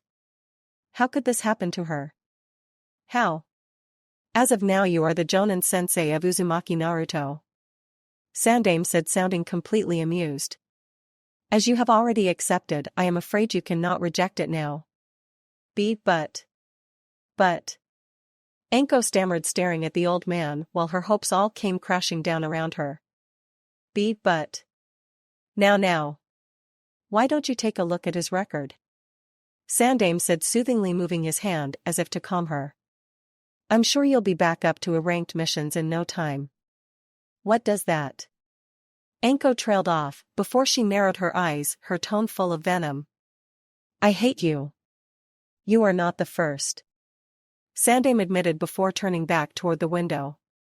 Anko, hands trembling, turned her gaze back to the folder, reading it disgustedly. She hated academy records, they were a joke, and more than a few people had ruined their careers by depending on these things. Snorting, she looked at the Hokage's back darkly. Well? He asked, sounding as if he was musing about something. Well, if I was stupid enough to just go by the academy records. Anko muttered, looking at the opened file once more before glancing at the Sandaime's back. I'd say this Naruto is just barely above a villager. Sandaime was silent for a moment, then chuckled. True. So what do you really think of your student? My student? Anko repeated distastefully, dropping the folder. There's never been an Uzumaki in this village, so I don't really know, Anko mused. I'll probably kill him in his sleep. Actually, a few people like Iruka and Kakashi have mentioned he's a bit like you. Sandaime said, humor lacing his words. Anko could not help but snort at that, crossing her arms. So can I ask why the hell I've been singled out? Any damn jonin could teach this brat. And why just one? Don't you usually put genin on 3-man teams? If I have to teach, don't you think I am good enough to have a full team? Sandaime drew a breath through his pipe as he glanced at the woman who stood fuming before his desk. Looking again out the window of his office, he slowly spoke. Naruto was not a part of this year's original graduating class. The circumstances surrounding his graduation are somewhat atypical. As such, he was not accounted for when the genin teams were originally put together. Incorporating him into one of the existing teams would be difficult, so it was decided that this arrangement would be more appropriate. Chuckling to himself as if he had just remembered some old joke, the Sandaime continued, in fact I think Naruto will do much better as an apprentice than in a genin team. The boy has a lot of potential for independent action, just like you did. At this, Sandaime turned to stare at her, his expression serious. The other 9 all have above average jonin senseis. This boy, I am expecting extraordinary things from him, so I needed an appropriate sensei. 9? Anko asked, allowing the compliment to roll off her back. If you recall, graduating from the academy is not the final step to becoming a genin. Each jonin sensei has the right to challenge their new students with a test of their own design before accepting them. This year a full 27 academy students passed the academy graduation exam, but of these I only expect 9 to be accepted by their assigned jonin senseis. If Naruto passes your test, that would make 10. Sandaime said, puffing on his pipe. Those that remain will be the best of their year. I think, however, that your student will be the most highly regarded. Anko closed her eyes, fighting to keep from blowing up on the man. Murder of a Hokage was frowned on. Sometimes justified, but frowned on. Still, there was this test. She could probably devise something that would guarantee her freedom from this assignment very soon. Not that that made her any happier. Well, that's it. He will be looking for you at the academy soon. Sandaime said in obvious dismissal. I still don't get it. Anko muttered, shaking her head. Why me? If I told you, then Kakashi-san would have to have you removed. Sandaime said in a low, serious tone. Anko was silent for a moment, then scowling she bowed and prepared to leave the Sandame's office. She could tell when the Hokage was joking or trying to provoke her, and so it was clear that this had not been an idle threat. Which meant whatever was brewing was important, highly dangerous, and likely to be a lot of fun. Anko turned to leave, then suddenly spun back, faced the Sandame. Assuming I accept him, I am not going to be taking any stupid D-ranked missions, just because of this brat. I want B ranked or higher. B ranked is beyond what you can expect of a genin. You said he had a lot of potential. Afraid he is not as good as you might think. Hell, I was doing a ranked missions when I was his age. If he is really worth my time, he should at least be able to handle something B ranked. The Sandaime scowled at this for a moment until a mischievous smile spread across his face. I will agree to only assign you B ranked or higher missions on the conditions that you agree to train Naruto full-time until you believe he can handle being on a B ranked mission. Anko smiled and nodded at this. You will also promise me that you will keep him alive through his first 2B or higher ranked missions. Whatever Anko thought to herself, she would try, but accidents happen, and finally, if you cannot keep your promise, then you agree to take a 1-year teaching assignment at the academy as Irika's new assistant. Anko paled as the Sandame finished explaining his conditions. His smile had widened as he had spoke until there was a broad grin on his face. Clearly he was pleased with himself. A year at the academy, and working under that Chunin boy. Would he really be that cruel? Of course you could always just accept a series of D and C ranked missions, like the other genin teams. Now if Anko had been anything other than a trained kunoichi, she might have been caught by the dilemma posed by the Hokage. Danger, however, had an effect on her mind similar to the effect of adrenaline on the body. It pushed her thoughts into overdrive, heightening her perception and creativity. Within a moment, she had her solution. Shaking the image of a room full of prepubescent morons being instructed by a post-pubescent idiot out of her head. Anko rationalized to herself it didn't really matter what she agreed to. It was not like the kid had any chance of passing the test that she had just devised for him. This assignment would be over before the end of the day. Smiling devilishly to herself at this thought, she responded, "All right, then I agree to your terms." Good. The Sandame said, "You had better go to the academy now. I am sure your new student is eager to meet his new sensei." Anko left the room with the devilish grin still on her face as she thought about the test she would give Naruto. Chuckling to herself. It was perfect, it would make that Bell test some of the Jonin favored look like a walk in the park. Forget passing, Naruto would be lucky to stay alive. Naruto peeked out the door, his gaze growing disgruntled. What kind of sensei would be so damn late? Slamming the door with a thud, Naruto paced the empty classroom, grumbling and wondering what was going on. Irika had assured him over ramen that there was indeed a sensei coming for him. Naruto had been ecstatic he had a sensei. A private sensei, even nobody else could be around to make him look bad or to outperform him. Naruto stopped and rubbed his hands together gloatingly. First, he'd sharpen his skills up, and then he'd quickly get so good that he could outshine that bastard Sasuke. Then Sakura would notice him. Chuckling, he lost himself in his daydream until he heard something that sounded like footsteps, which meant he whipped around and rushed to the door, yanking it open only to find the hallway empty. Damn it. Slamming the door once more, he started pacing, wondering what could keep his sensei from being here on time. Maybe they were important and had to do a bunch of things. Naruto nodded, pondering that. Yes, it would fit. The Hokage was usually late whenever he spoke to them during the academy.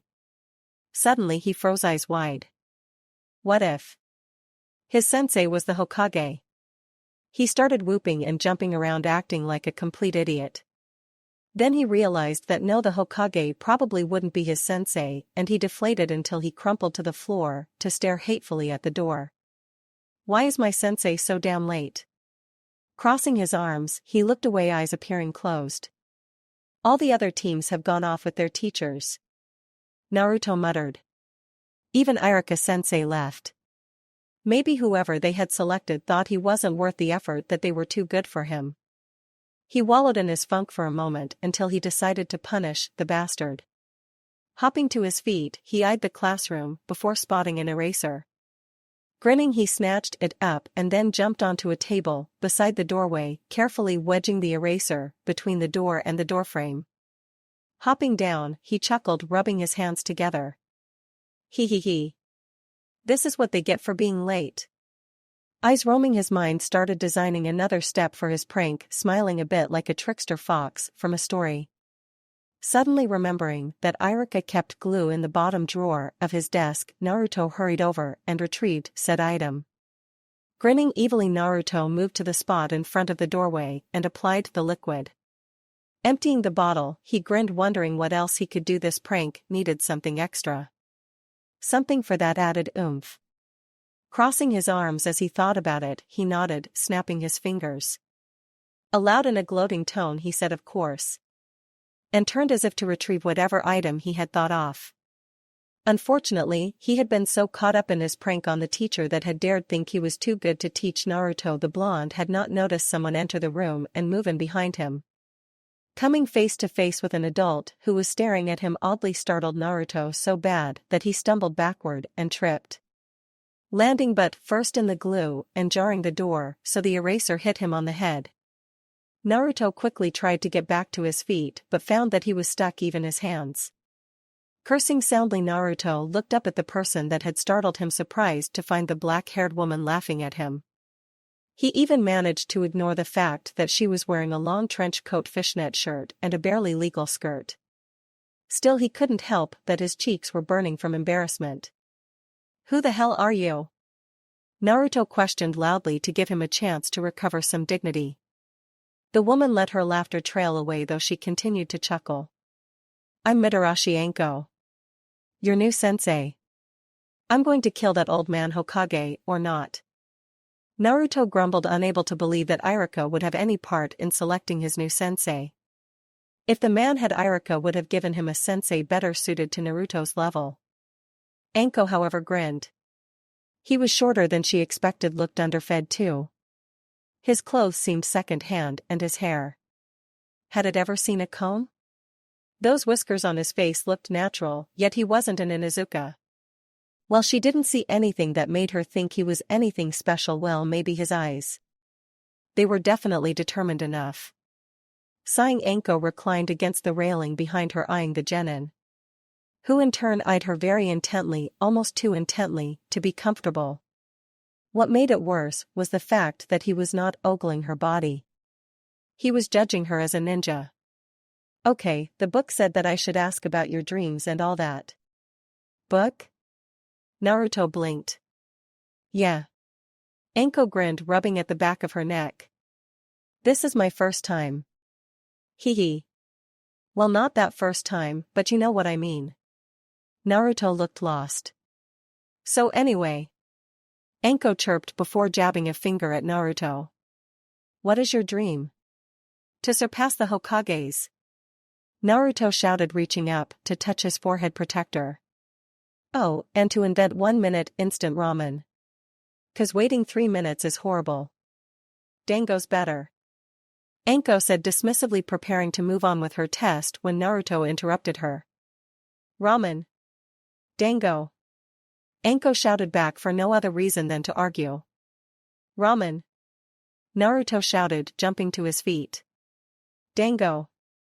How can you resist the mouth-watering sweet perfection of ramen?" Naruto demanded, crossing his arms. "Especially miso ramen. There is nothing better than sweet, enticing dango," Anko said, defending her food of choice while narrowing her eyes.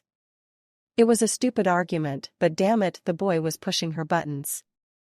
Didn't he know that she was more than willing to skin him alive and hang him upside down by his toes? Both continued to glare at each other, bodies tensed as if preparing for an attack should the other insult their food choice again. Finally, Anko mastered herself, remembering that he would be dead soon, and relaxed, rolling her eyes. "Faye, whatever." "That's right," Naruto shouted, nodding decisively. "You know ramen is better than dango." Anko felt her eye twitch and, without meaning to, launched a kunai at the boy, which grazed his cheek. The look on his face was priceless, and she believed he might have actually wet himself. "That shut you up?" Oi! Naruto shouted, glaring at her. Are you completely insane? Throwing kunai around like they're toys? That could have killed me. Be thankful my aim's slipping, runt. Anko retorted angrily. Runt! Naruto shouted, starting to charge toward her. I'm going to. Whatever he was going to do he never got to say, since before he could continue she was behind him, a hand firmly clamped over his mouth and a kunai against his throat. Obviously talking with Naruto like a rational human being was out of the question. Dropping her former pleasantness, she allowed her more murderous side to emerge, which consisted of an intense killing intent and a sadistic streak in her voice. First off, I am not a sensei. I did not ask to be a sensei, and I don't want to be one. I have spent the last 12 years performing ranked missions. Understand? Naruto nodded faintly, and Anko pressed a little harder with the kunai. Second off, there were 27 graduates. Only a handful will actually remain genin. The others are sent back to the academy, and in your case turned out into the civilian population. We decide who stays, and who goes purely on a test that your sensei decides. Anko paused, smiling. Unfortunately for you, I don't like genin. And the test I have has an almost zero survival rate. Letting go, she saw the boy move away from her, before turning around to glare at her. Screw you! The blonde shouted, only to make an eep sound when a kunai passed within inches of his head, taking a lock of his hair. Careful, little boy, you'll die before you even get to try my mission. Anko grinned, seeing the determined if angry look on the boy's face. Oh, this would be fun. I want you to steal a particular book from a ninja named Hitaki Kakashi. He has silver hair and wears a mask. The book is called Ika Ika Paradise, and he will probably be reading it if you find him. Oi! I know that book. It's a naughty book. Naruto shouted, eyes wide. You have 3 hours, 2.5 you spent waiting for me to arrive. Anko said, ignoring Naruto's outburst. Then crossing her arms, narrowed her eyes. If you do manage to somehow not only survive, but bring me said book within the time limit, I will accept you as a ninja and my apprentice. Naruto's gaze grew hard, almost to point of intimidating, and then he nodded. Dismissed. Anko was left alone on the roof, watching as the orange blur sped away from her. Absently she wondered if she'd ever see Naruto again. And if so, how she would feel about it. An orange blur shot across the rooftop, searching everywhere while traveling in random directions. He only had 20 minutes left. He had to find this Kakashi, get that book, and get back. Passing the ramen stand, he was sorely tempted to stop and have several bowls. He even went so far as to slow down. Then, shaking his head, he averted his gaze and sped away. He could not dawdle. He did promise, however, that after he stole the book and got it back to Anko, he would eat ramen and plot revenge against the gods for giving him such an insane teacher. First, he would desecrate several shrines just to show that he was not intimidated, and then he would. Wait, was that the man he was supposed to steal the book from? Skidding to a halt, uprooting several roofing tiles in the process, he came to a stop and turned to stare at the man. Yes, silver hair, masked face, little red naughty book. It was him, strolling down the semi-empty market street as if he did not have a care in the world. Without thinking, Naruto leapt from the rooftop and landed in a crouch, cutting the man off, grinning confidently. Hey, hey! Naruto shouted at the masked jonin, who continued walking towards him. I'm talking to you. Naruto shouted once more, not moving, preparing to attack. Yet to his surprise, Kakashi somehow managed to appear behind him without even looking up from his book. Naruto spun around, scowling. Hey, you bastard! Don't just ignore me. Goaded into attacking, Naruto drew and tossed several kunai quickly, only to have the man catch each one without looking up from his book. Irk! Naruto took a step back, hand coming up in front of him. Geez, that was just crazy. Turning, Kakashi stared at him oddly, his tone bland. You're a little bit off, aren't you? Oi! You're the one that's off here.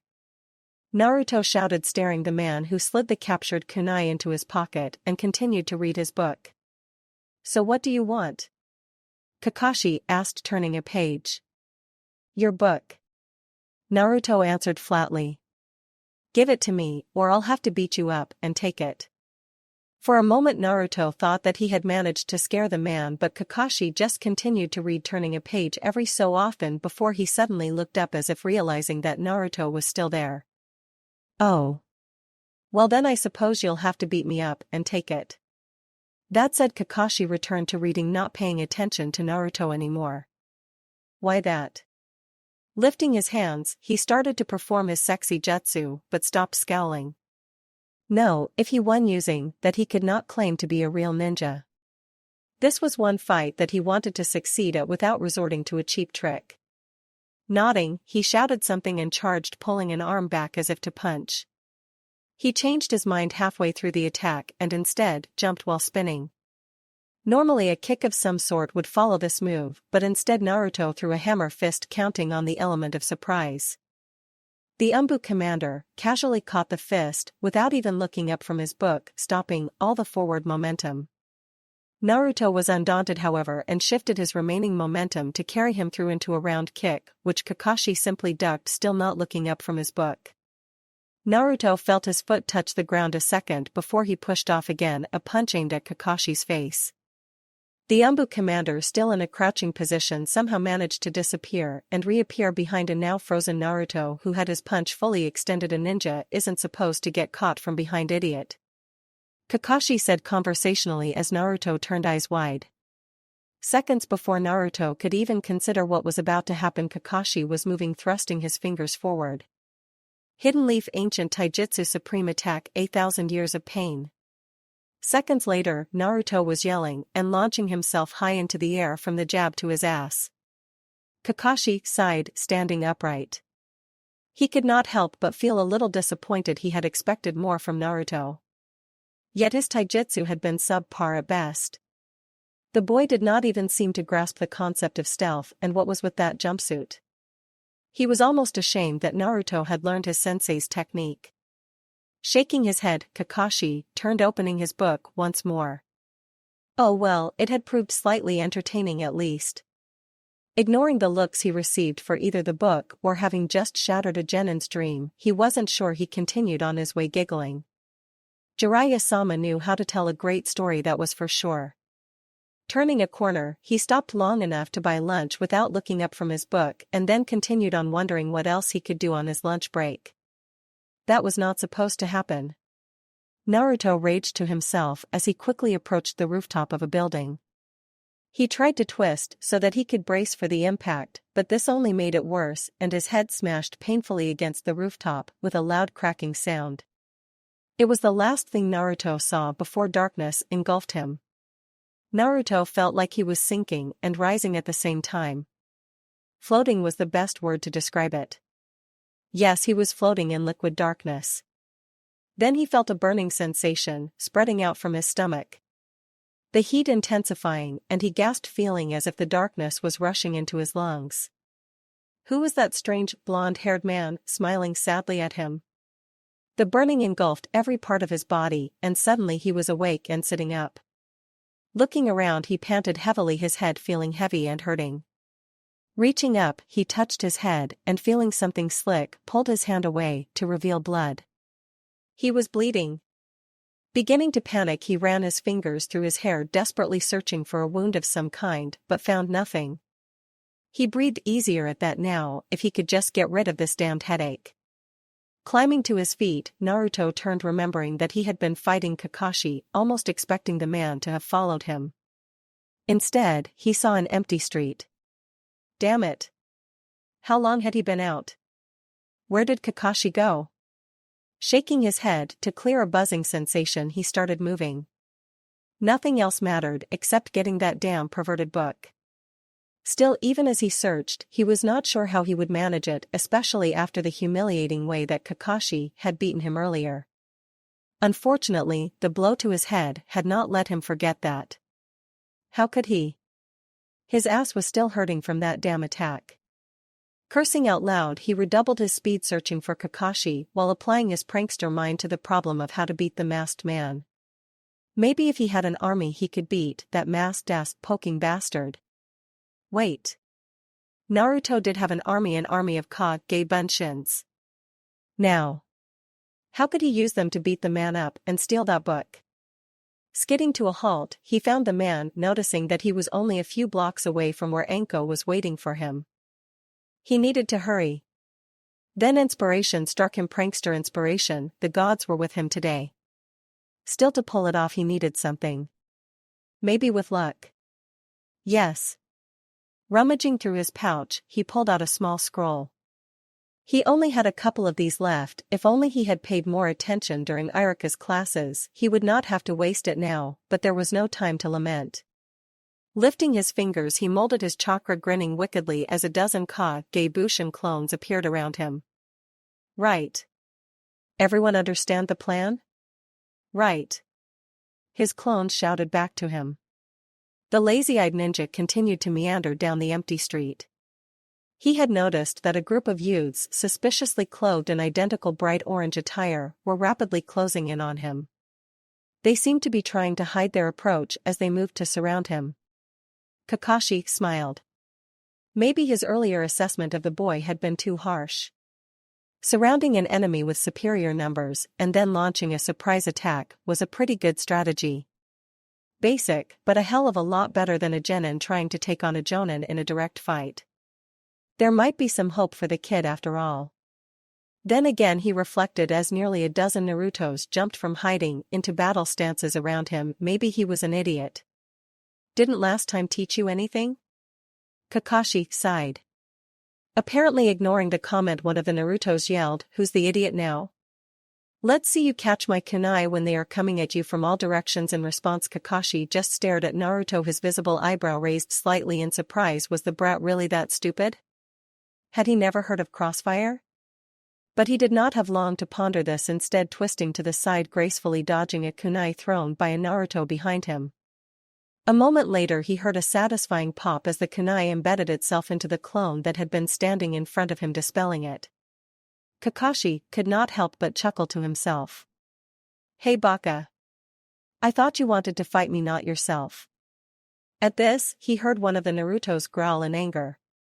That's probably the real one. Clones always have weaker emotional reactions. Turning to that Naruto, Kakashi said lazily, "You know you shouldn't reveal yourself like that. It makes it too easy. I know. Why don't you go home and try again tomorrow?" As he spoke, he could see the anger building up in the boy. One more push should put him over the edge. Maybe you could get some help on strategy from someone? That Uchiha kid seems bright. I am sure that he could give you some pointers. Kakashi finished with a small laugh. "You bastard.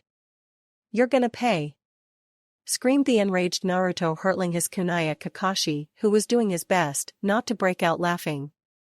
The brat was too easy to read, and his throw was horribly off. It would miss him by at least 6 inches. Best of all, there was another of the boy's Kage-Bunshins right in the kunai's path. Naruto might not be much of a ninja, but at least he was good for laughs. Not bothering to move, he turned his attention back to his book, giggling at how amusing his lunch break was turning out to be. There was a pop and a puff of smoke, then suddenly the book was ripped out of his hand. Whirling around, he saw the Bushin who he had expected to be impaled by the thrown kunai deftly catch another Naruto who had been hurtling through the air, clutching his little red book just before. For a moment Kakashi stood there in shock. It had hit him. It had all been a trick. The Bushin circled a mock anger the kunais, that kunai Naruto, his book. His book. He was about to spring at the boy when he was tackled from behind and buried under a pile of orange ninjas. Throwing them off an instant later and standing up, Kakashi received his second shock of the day. The small previously empty street was now filled with over 100 Narutos, all grinning devilishly at him. "Give it back to me," Kakashi seethed, a wave of killing intent rolling off of him. "Oh," responded one of the Narutos nonchalantly. "Well then I suppose that you'll have to beat me up and take it." The veins on Kakashi's forehead bulged. "With pleasure," he said venomously. Kakashi knew what his mistake had been. It was obvious. He had underestimated the blonde genin. That was the only way such a trick could work. Well, he would not underestimate Naruto again. Oh no, as a matter of fact Kakashi was going to make sure the boy was stuck in the deepest and dankest cell, the Umbu hand. How dare the boy steal his precious? Narrowing his eyes, Kakashi gave chase.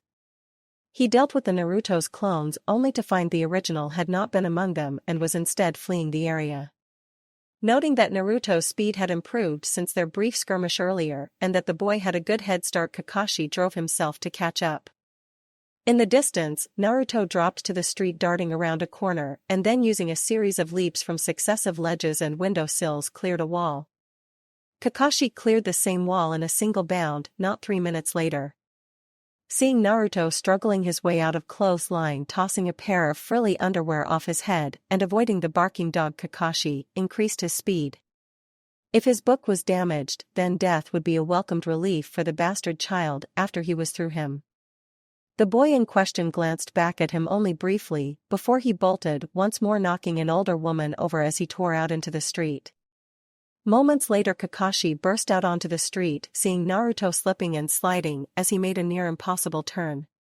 Following Kakashi, passed through a pair of wildly swinging doors. Jumping over a bar of soap, Kakashi noted absently that he was in the women's bath full of young and middle-aged women who did not seem to be in the habit of bathing with towels. Kakashi was tempted to stop, but decided instead, spurred on by appearance of a bodyguard, that he had other more important matters on his hands. Namely the murder of Uzumaki Naruto. Bursting through the still swinging back door, he skidded to a halt, looking around frantically for the boy. He was alerted seconds later to the blonde's location by the shout of "Taju ka ge bunshin." Racing to the end of the alleyway, he found dozens of Narutos scattering in every direction, each carrying a little red book. Raising his own fingers, Kakashi glared. "Taju ka ge bunshin Kakashi version." Seconds later, each Naruto clone was being chased by an angry Kakashi clone. Taking a bite of her dango followed a sip of her juice, Anko smiled in satisfaction. Swinging her legs, she glanced at her watch, then closed her eyes, taking another bite. In a few minutes, some Umbu lackey, or even Kakashi himself, would show up and tell her the horrible news. Yup, any minute now Anko would no longer have a student. Oh, the tragedy. Nothing better than dango and juice, Anko said happily, finishing off her dango, followed by checking her watch. Well, maybe screwing that old man out of torturing me. So excited about her imminent return to her A-ranked missions, she started to hum a happy tune until the orange blur came crashing back onto the roof in front of her. Naruto scrambled to his feet and shoved a little red book into Anko's hands just as the bell rang on her watch, announcing that he not only survived but also succeeded in his mission. Naruto did look decidedly worse for the wear. Almost as if he was on his last legs. Eyes narrowing, Anko glanced from the blonde to the book in her hands, noting the familiar markings of Kakashi. Damn it, she hadn't expected Naruto to actually pass. Anko thumbed the book for a moment, then looked back at Naruto. How did you do it? I kicked his ass. Naruto bragged, stooping over to gasp for air. You kicked the Umbu commander's ass? Anko questioned, unable to keep amusement out of her voice. She would have to accept that since the boy had not only escaped Kakashi but also completed the mission objective. Well, congratulations, I guess. Not many genin could beat an Umbu commander. So do I pass? Naruto suddenly said, jerking upright and looking as if he hadn't just fought one of the Leaf's strongest ninjas. Actually, as Anko studied his face, he looked more like he was about to start celebrating. She was starting to consider ways to murder him when the truth of what Naruto had done struck her. He had beaten Kakashi. Her student had managed to earn a win against one of the most powerful ninja in the village. Sandai might be right. Hell, at this point, the brat could probably even handle a B-ranked mission. No, a bit of training first. But Anko tingled at the thought. Well, I guess I'll make it official tomorrow or something. Anko said, finally struggling to keep from dancing. Welcome to Team Anko. Seeing the shock on his face, she grinned, then leaped to her feet, taking off at high speed. She needed to put a training regiment together. Sadly, she had never been a sensei before, so she was flying blind. Still, Naruto remained where he was at for several seconds, and then started cheering, performing an odd dance as he celebrated becoming a full-fledged ninja. Yes. First, he was going to find Iruka-sensei and celebrate with several bowls of ramen, and then he'd find Sakura-chan and she'd be so impressed with him that. "Where's my book?" A familiar voice questioned commandingly, and Naruto spun around quickly, staring up into the face of Kakashi, who had both eyes exposed as if ready for anything. What book?" The blonde stammered, blue eyes wide. "The one you stole from me." Kakashi growled threateningly, his red eyes swirling. I don't have it." Kakashi's eyes narrowed as he started cracking his knuckles and advancing on the trembling Leaf Genin. The ancient forest belonging to Konoha almost looked magical in the moonlight. The grass and trees glowed and the sky overhead sparkled with thousands of distant stars, each unique and bright. It was a beautiful night filled with the soft sounds of crickets and other nocturnal inhabitants of the forest. One such inhabitant was a small fox that stalked something in the darkness, stopping now and then to sniff the air before finding the scent anew and running in a different direction. After a few minutes, the fox slowed to a trot so that he was still moving briskly, but with even more stealth. He caught a scent behind him. It smelled rather canine, but he ignored it. The first scent was more intriguing, and it was getting stronger. Suddenly slowing, he crept through the underbrush, emerging into a clearing with 3 large stumps and a figure tied to the middle one. Cautiously the fox approached, sniffing as it went, moving in slow, even steps toward the apparently unconscious blonde male. Stopping, it sniffed his foot, then ear-twitching took off back into the forest as if frightened by whatever it had discovered. Amazingly, it had been so silent that one would have to be an umbu to detect it. With a low pain-filled groan, Naruto opened his eyes. Staring blearily at the world around him, then pausing, realized that he could not move an inch. To make matters worse, his body was stiff and sore. Then his stomach decided to growl, and he realized that he was hungry too. Damn it! What happened to him, and where was he? Struggling futilely against the ropes for several minutes, he stopped and hung his head. He shouldn't have skipped the review on how to escape this type of thing. Though putting hot sauce in the Hokage's tea had been a pretty good prank. Still, it didn't help him much now, which meant he had only one option left. "Hey! Someone untie me! Damn it!" Naruto shouted, listening as his voice echoed before he repeated it. Naruto Altered History Chapter 3 Training. Naruto stumbled along, mind muddled by a lack of sleep. He was lucky he could even put one foot in front of the other, and it was due mostly to the hand he had outstretched that he had found his way to the secluded training area that his new sensei had told him they were using. Stifling a yawn, he sleepily swore that if she was not there he was going home and back to bed. He had had enough of that crazy woman at 3 that morning when she dragged him out of bed for a morning warm-up. Mumbling apologies, he managed to keep several angry women and one oddly grateful old woman from attacking him and his offending hand, so that he reached the selected training grounds relatively unharassed. Through bleary eyes he saw that he was utterly alone and decided that instead of dragging himself all the way back home, he would collapse there and catch up on his sleep. Collapsing like a puppet that had its strings cut, he sprawled out near one of the posts. Sleep, however, eluded him for the most part, thus he settled for dozing, allowing his mind to assault him with images of Sakura bringing him bowls of free ramen, while his sensei Anko would extol how he was more talented than anybody and how proud she was to be on the same team as the boy that could win against such strong opponents as Mizuki and Kakashi. Then he'd show her all his moves, and wham! Ow! Naruto yelped, jerking at the sharp and painful contact with his ribs. Sitting upright, he turned his dark glare on the attacker who stood over him. Preparing to insult them, he found himself staring at the barely legal skirt that topped the legs of his sensei. Biting back his angry retort, he let his gaze drift even higher over her immodest fishnet shirt, which conjured several odd daydreams in his head to her smug face. Naruto could not help but blush faintly. "And what, may I ask, is going through your twisted little mind?" Anko inquired, curiously raising an eyebrow. "And nothing, Anko-sensei." Naruto shouted involuntarily, hands going behind his head nervously.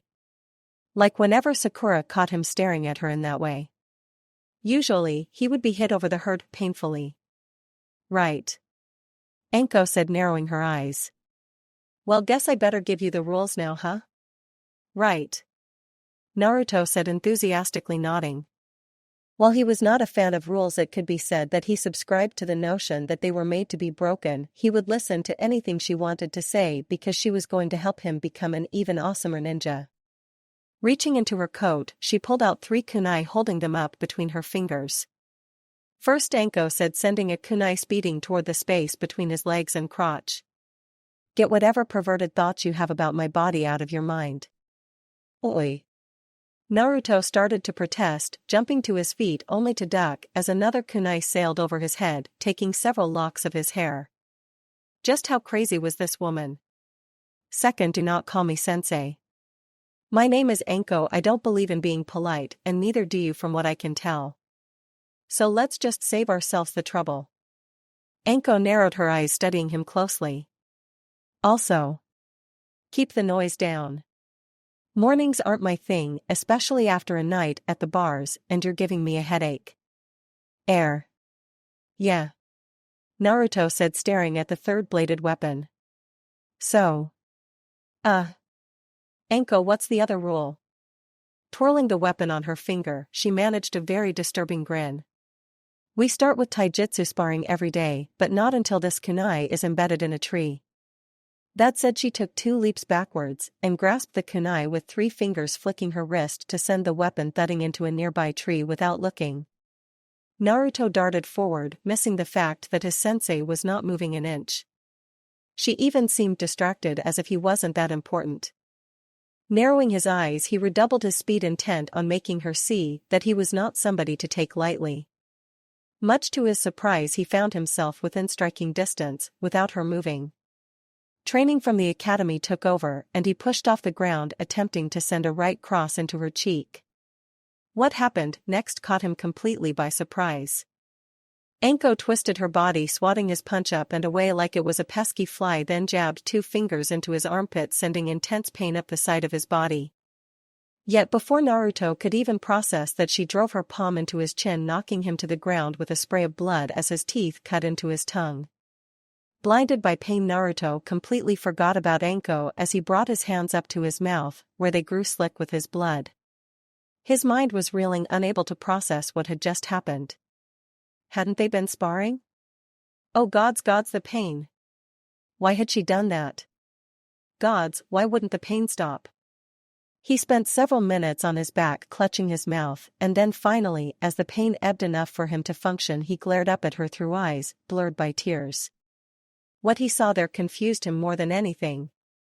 Anko was standing there with a look of intense disapproval on her face. That the vac vas that. Naruto shouted angrily, spitting blood from his mouth and still covering it with his hands. That was a palm heel. Anko answered blandly. I should be the one asking you what the hell you're doing sitting around. I didn't say we were done. That. Naruto exclaimed, jumping to his feet, spreading his arms wide and allowing the blood in his mouth to drip onto his chin. Are you insane? Fine. I guess you're not a ninja after all. Anko taunted, letting her loathing show in her words. Naruto felt himself bristle at that something that which he was not quite familiar with. Not a ninja? Not a ninja? Suddenly forgetting his lingering pains, he attacked her once more, moving like a wild animal. His punches were more like clawing than anything they had learned in the academy. His mind seemed obsessed with hitting her, with whipping that smirk off her face. Yet each time she deflected his attacks. Are you trying to hit me? Anko asked, casually, almost appearing to stifle a yawn. Then, catching him by surprise, once more Anko struck.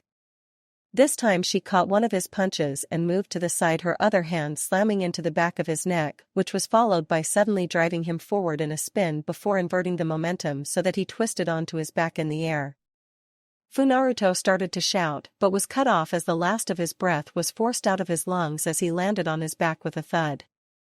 Knowing enough not to just lie there, Naruto turned onto his stomach and raised himself to all fours, trying to get back to a vertical base, only to feel a hand slide under his chin and grab the opposite collar of his jacket. This was followed by a leg hooking one of his arms, while his other was knocked from under him. A moment later he found himself wrenched over by the combined action of the wrist against his neck and the leg entangling his arm. Unable to support himself, he was forced onto his back again, this time with his arms were spread out as if affixed to a crucifix, one tightly wrapped in Enko's legs, the other firmly held by one of her own arms. An astute observer would note that the position was a textbook form of the Jigaku-jime, the hell strangle, a technique named for its reputation of giving those who experienced it a glimpse into torments of the damned. At that point, though Naruto was neither astute nor observing, he was suffering greatly. Enko had chosen to forego the quick and painless artery choke normally used in this technique for a larynx-crushing variation. This had the pleasure of increasing both the intensity of the pain and allowing the victim to remain conscious to experience it. Added to this punishment, Enko had managed to maneuver her legs so that she was able to apply pressure on his entrapped arm, forcing it to bend unnaturally. Naruto could not think of anything but to thrash around in a hopeless attempt to escape. He could not even scream out at the pain since no air could move into or out of his lungs. Then suddenly the pain was gone and he was forcibly kicked away. He rolled in a cloud of fallen leaves, before coming to a stop on his side, clutching his arm and biting back his curses. He coughed to reopen his airway. "Never attack an enemy blindly," Enko shouted angrily. "Now this time when you attack me, don't go wild. Use your damn head, watch my movements and stay relaxed. Otherwise, next time I will break your arm." Naruto glared up at her, unmoving, his mind filled with violent thoughts that he had never really had before. Thankfully his common sense was prevailing and he was not trying to act on any of those satisfying though admittedly stupid ideas. Instead, he was thinking about how he could just get up and leave, how he could complain to Irika and the Hokage about her and thus be free from her torture. Yet he had never backed down from anyone or anything before, and he was not sure what he would do if they announced that without Enko he would be forced to abandon being a ninja and accept life as a normal citizen of the village. Besides, there was a burning in his blood, a desire to keep fighting, and that would not allow him to just give up. Climbing back to his feet, still clutching his arm, he hacked and spit a glob of blood at her foot, shooting her one of the most hateful glares that he had. "Maybe there's hope for you after all." Enko allowed her sadistic smile in place once more. "Screw you, you sadistic bitch," Naruto shouted, charging forward, letting his arm go and rearing back for a punch. A minute later, a loud cracking sound was followed by a scream of pain. Irika was feeling hopeful, even excited. He had a spring in his step and smile on his face. At last, he was king of his classroom. There was no Naruto to muck things up. As much as Irika liked the boy, there was no denying Naruto mucked almost everything up for the class. Not today, however. Oh no, today he had had a class full of attentive and well-behaved recruits. He even had the Hokage's grandson, though he hadn't seemed especially interested in anything Irika had to say. Still, today was a good day. Nothing could possibly ruin it for him. Not even knowing that Naruto-sensei was probably at this moment skinning the boy alive. Irika stumbled in mid-step at that thought, then scowled. No, he was definitely upset over that thought, because having known Enko since they were both genin, he knew exactly how vicious she could be if motivated. Naruto could motivate anybody. Enko was a fan of pain. Irika decided that after he had some ramen he would go have a few shots of sake to avoid thinking on the horrible fate that was befalling his adopted brother. Nodding, he started off once more, hurrying as he went, almost knowing that there would be nothing left due to the lunch rush, or more correctly the Naruto rush. Reaching the familiar Ichiraku stand, he pushed aside the flaps and stepped into the mildly dim ramen stand. He noted with a bright smile that Im seemed to be working alone today. The pretty waitress spotted him as well and with a blush waved. "Irika-kun." Irika started toward the stool, directly in front of the girl, watching as she put the rag down and leaned forward against the back of the counter. "So, busy day at the academy?" "For once, no, not at all." Irika beamed, taking his seat. "Speaking of busy days, Aya-chan, are you working by yourself today?" The girl blushed faintly, casting a glance at the sole other customer in the bar, before looking back at him. "Yeah, Dad decided he'd like to go fishing today." Leaning forward slightly, she rested her chin in her hand, locking eyes with him. I'm closing the bar at 7 Irika-kun. Irika grinned, scratching the back of his head nervously. Even he could not miss the hint she had just given him. Yep, she was fishing for a date. Sadly, Irika just did not have enough confidence to believe that she would actually want to date him more than once. Do you still have any ramen? I know it's a bit of a risk coming in following the lunch rush. Pouting Ayam stood up and cocked a hip hand resting against the counter. We have plenty. Naruto never showed up today. That's strange. Irika said, scratching the side of his nose. Well, I suppose his sensei kept him training. You mean he actually passed? Ayam said, eyes wide. I thought he was just, I dunno, trying to get a free bowl of ramen or something. Oh no, he did. Irika scowled slightly. Not that I'm exactly happy about who the Hokage choose to teach him. Oh? Ayam frowned. Yeah, she's not exactly the teaching sort. Irika trailed off, however, seeing the shock on Ayam's face and the way her eyes had widened. Turning, Irika expected to see among things Kakashi without his mask, or enemy shinobi pillaging the village, or the horrible sight of Ayam's father drunk and naked. Instead, he found himself staring at a disgruntled, bloodied blonde genin known as Uzumaki Naruto. Irika watched in total silence as the blonde shuffle walked forward, looking almost as if he was unsure of where he was. Naruto did not even seem to register that Irika was there. He merely moved toward the counter and weakly climbed onto the stool beside Irika, promptly allowing his head to flop forward. Irika sat there in stunned silence. It did not look as if Naruto had been stabbed, but all that blood and the zombie-like manner with which he was moving. Yes, it was safe to say that Irika was very worried. And Naruto? Ayam whispered, reaching out to touch the blonde's head before hesitating and moving away slightly. Naruto groaned in response. Irika glanced at a worried Ayam, then back at Naruto, wondering what exactly Anko could have done to the boy to put him in this state. Are you okay? Irika hesitated, fighting the urge to alternatively grab the boy and go to the hospital and hunting Anko down for an attempted murder. Instead, he settled for asking in his mind a very stupid question. What have you been doing? The blonde lifted his head at this, glaring. I've been training for 10 hours. Naruto's voice started to rise. With a sadistic, insane, psychotic bitch. Naruto, calm down. Irika said, looking around almost embarrassedly. I'm sure she's just that psychotic bitch is trying to kill me. Naruto shouted before slamming his hand on the counter. Well, I hate to tell her this, but I am not going to die until I'm Hokage. Okay, Naruto. Take a breath. Anko-san is just trying to be a good teach, that sadistic bitch isn't trying to teach me. Naruto roared, earning a reproachful look from Ayam. Irika said, gulping nervously. Only Naruto could have the sort of luck that would allow the woman in question to be directly behind him. Naruto. Sadistic bitch, huh? Anko said, her tone conversational. Naruto reacted without hesitation, spinning around to glare at her, apparently not intimidated at all. Yeah. You're trying to kill me. Naruto shouted angrily. I've been stabbed, beaten, and have my arm broken, healed, rebroken, rehealed. Irika felt the blood rushing from his face, staring at the two. He could not remember anyone ever calling Anko that. To her face, at least. It just was not a safe practice, and as much as Irika liked Naruto, he wisely used all of his skill to move 3 stools away in case Anko decided to rend Naruto limb from limb. A small frown line appeared on Anko's face as her eyes narrowed. You haven't seen nothing yet, you little prick. Reaching out, she grabbed the boy by the back of the neck and jerked him off the stool and started frog marching him, despite his attempts at fighting back out of the stand. Irika stared after them, unable to believe what he had seen.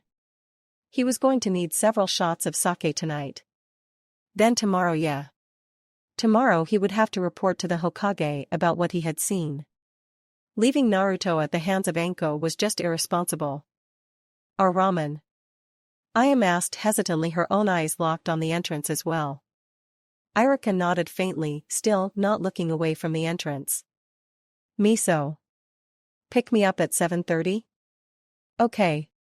Shoving Naruto forward so that he stumbled and fell face first onto the ground, Anko crossed her arms and glared at him. So he thought she was sadistic? Thought she was trying to kill him? He had no idea what those terms meant. First thing was first, she would enlighten this annoying brat about calling her names. When he had gotten back to his feet and turned to shout at her, Anko threw a kunai from her forearm holster at him, nicking his cheek. Before he could properly register what had happened, she was behind him, leaning over his shoulder. With her voice a low whisper, she spoke into his ear. I don't care what you call me, a shinobi doesn't care if they're called a genius or a fool, the main thing is winning. I don't care if you hate me. When he remained silent, she grinned and licked the cut on his cheek. His blood didn't taste that bad. All I care about, Naruto, is that you learn what I have to teach you. Using her free hand, she offered up a kunai, her cheek pressing against his. Now then, I want you to take this kunai and pick a training post. Naruto took the kunai and, properly cowed for the moment, wandered to the training post in the middle of the clearing. Smiling, Anko produced her own and picked the first post, staring at him levelly. You need to watch closely, what I am about to try and teach you is very difficult to learn. Without even looking at the post or moving her body, she struck, driving her kunai as far into the post as humanly possible. Seeing the surprise on Naruto's face, she allowed a faint smirk to grace her features. In the Hibi style, this is considered a basic move, but very few can actually manage it. The key is to keep your shoulders absolutely still, to not let your eyes stray to where you're striking, and to move with the unpredictable suddenness of a cobra. Right. Naruto mumbled before he attempted the move. On his first attempt, he drove the kunai 3/4 of the way into the post, but his shoulders had moved and his eyes had drifted to his target. Try it again, Anko said patiently. Taijutsu had to be learned harshly, but weapons and chakra control needed to be taught with patience. She could not show it to him and then just expect him to understand it perfectly. He was not a thieving Uchiha, after all. Naruto, muttering curses, did as ordered. Keep your shoulders still, Anko noted. First form, and then she could concentrate on his eyes. She watched critically as he struggled to grasp the concept and keep his body from moving. Anko actually lost count of how many times he stabbed the post, how many times she told him to keep his shoulders still, but finally he got it down halfway decently. Good. Now keep your eyes focused on me when you do it, Anko said calmly, twirling her kunai on a finger. While she noted with displeasure the way his eyes would twitch toward the post just before he struck, Anko also noted how his arm jarred from the force of each blow. At least he was doing it with everything he had still. His form was sloppy as hell. Well, it would still be added in Anko's mental, I'm not going to kill Naruto because. List. So far, this list contained the fact that he seemed to recover from everything she did to him quickly, his atypically large chakra capacity, and his willingness to put everything into what he was doing. Oi! Why am I doing this? Naruto suddenly asked, glaring at her. Anko had to bite back her annoyance. An enemy can't read your movements if you don't telegraph your intentions. That's the basic principle behind the Hibi style. Everything we do in this style is to deny our enemies the ability to predict what we're about to do. Oh. Naruto said, scowling for a moment. How'd you come up with it? I didn't, Anko said, narrowing her eyes. My sensei developed this style back when he was a genin to negate the reading abilities of the Uchiha and Hyuga. Oh. Naruto scowled and thought for a moment. So if I get this down, I can kick Sasuke's ass? Anko raised an eyebrow. Rivalry seemed to really motivate the kid. Not if you talk instead of practice. Nodding, Naruto resumed his training, striking even harder than before. Anko watched for a moment, frowning faintly. Keep working on this. In an hour or so, I'll show you the next step for this move. When he did not even act like he was listening, she smirked, jumping to the top of her post, where she produced a carton of dango. Studying him more intently than ever, Anko could almost feel impressed with the amount of effort he was putting into his training. This was offset by the fact that he was one of the single most annoying people she had ever met. Continuing to frown, Anko finished at least 2 more sticks of dango watching as he finally seemed to get the basic concept down, though his form was still sloppy as hell. Yeah, his shoulders were not moving, but there was still a slight shift in his weight every time he drove the kunai into the post. Still, it was a vast improvement compared to where he had started from. Stretching, she took a step off the post, landing lightly beside it with her hands in her pockets. Stop. He struck once more, then turned to look at her. The next step is a tad harder, so I'll have to move slow. Pay extra attention, all right? Fine. Anko smiled faintly, selecting her kunai, and took a step forward while ducking to the right. This was followed by her arm sweeping back to drive the kunai deep into the post at an angle. Turning, she smiled at the boy. The first step I showed you was so that you could learn not to telegraph your moves. This move is slightly different. You're taking a step forward and moving to the right, all without telegraphing it. But what good will that do? They'll just jump out of the way. Naruto protested. Anko smirked, almost hearing an echo of herself in that question. Pulling her kunai from the training post, Anko motioned for him to attack. Naruto hesitated for a half second and then lunged forward, completely wild. Anko struck perfectly, using the ring on the end of the kunai to hit his throat. The result was he fell on his ass, choking slightly. Grinning, Anko could not help but narrow her eyes. That's the secret, runt. Even if you came at me another way, it'd be the same result, because to attack is to run into your opponent. Shifting to the side lets you strike in a way that they can't read or expect. What? Naruto asked blankly. Do this without telegraphing your moves, and you'll be 1 step above everyone from your year. Anko grinned before gesturing toward his post. Try it. Remember to stay close, pretend you're dodging a jab. You push off at an angle with your lead foot at the same time you strike. Anko moved back a half step, watching as he coughed, and got back to his feet to do as she ordered. Amazingly, he seemed to have the concept down better than the first move he practiced, but he still left a full foot between him and the post. Closer. Naruto spared her a glare and then tried it again, this time so fast and hard that he buried his kunai in the post. Turning, he glared at Anko, who smiled faintly. Now do that 100 more times. Both sides. And for Kami's sake, try to stop telegraphing your moves. Each step was taken with a sharp pain born mostly from exhausted muscles and aching joints. The head was bent forward, the neck unable to fully support its weight. It could by all accounts have been considered a good thing to be going home after nearly a full day of unending torture. This was not taking into account that it was 11 at night and raining.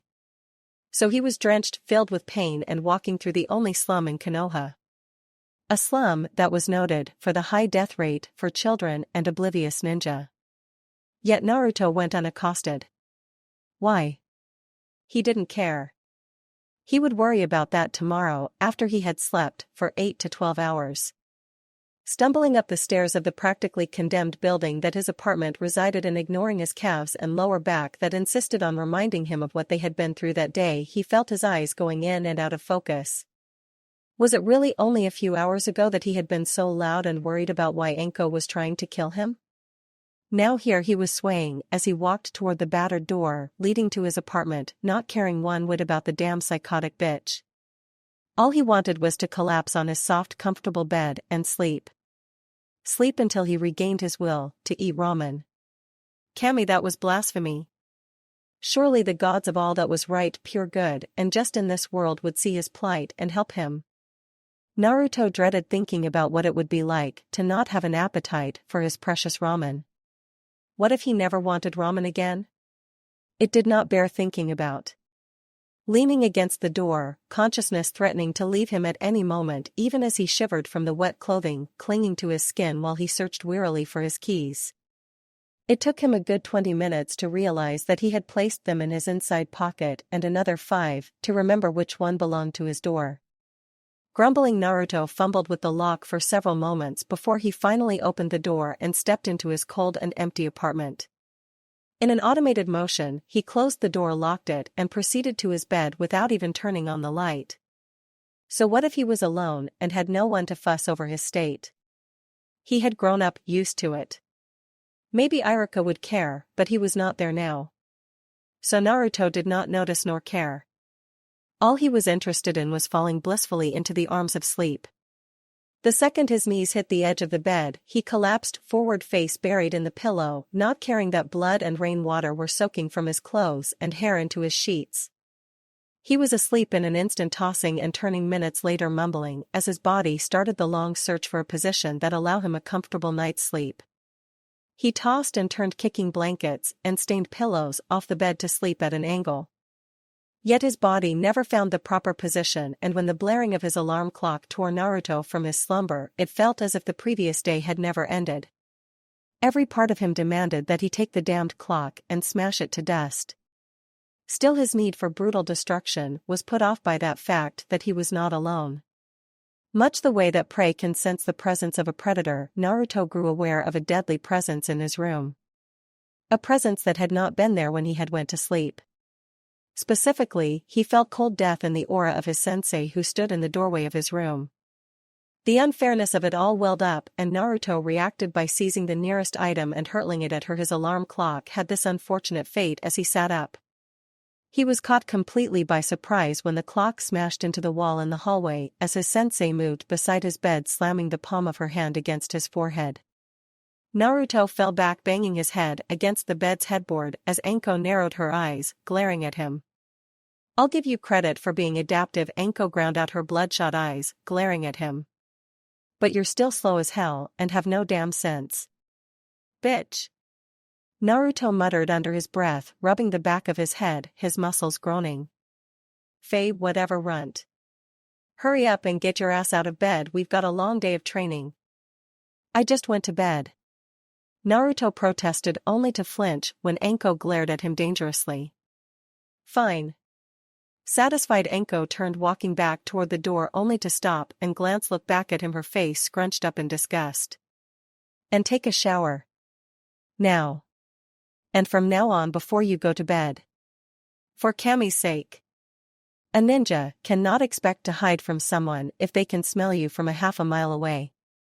But if you don't, I will personally hold you under the water and then shave every last hair off you." Anko narrowed her eyes. "Every last one." Naruto stared at her for a moment, then realizing that she was including the areas that Iruka had explained on his last birthday, blushed and choked in horror. 2 weeks of utter quiet, it was hard to believe. The village had become so peaceful since Anko had begun training Naruto. It seemed she only gave the boy time to eat, sleep and train. Troublemaking had become a luxury that he neither had time nor energy for any longer. This was a good thing. Wasn't it? The Sandaime sighed as he leaned back, then stood stretching as he walked over to his tobacco cabinet. To anyone watching him at that moment, it would appear as if he was completely focused on preparing himself a pipe, but in truth his mind was far away. Gently tapping the pipe twice to settle the tobacco, he struck a match and then with practiced precision held the small flame against the dried leaves, drawing a slow breath. Too fast would snuff out the young flames, too slow, and the fragrant tinder would not light. Smiling as the tobacco began to smolder, he reflected on how well this paralleled the situation that weighed upon his mind. Taking a long draw on his pipe, he walked to the large window in his office, which overlooked the Leaf Village. 2 weeks ago he had been confident that apprenticing Naruto to Anko was in the best interests of both of them. Yet this had proven false. Iruka's concerns had become his own as he observed their training sessions through his viewing sphere. It should have been the best for both of them. Naruto and Anko had walls that existed between them and the other members of the village.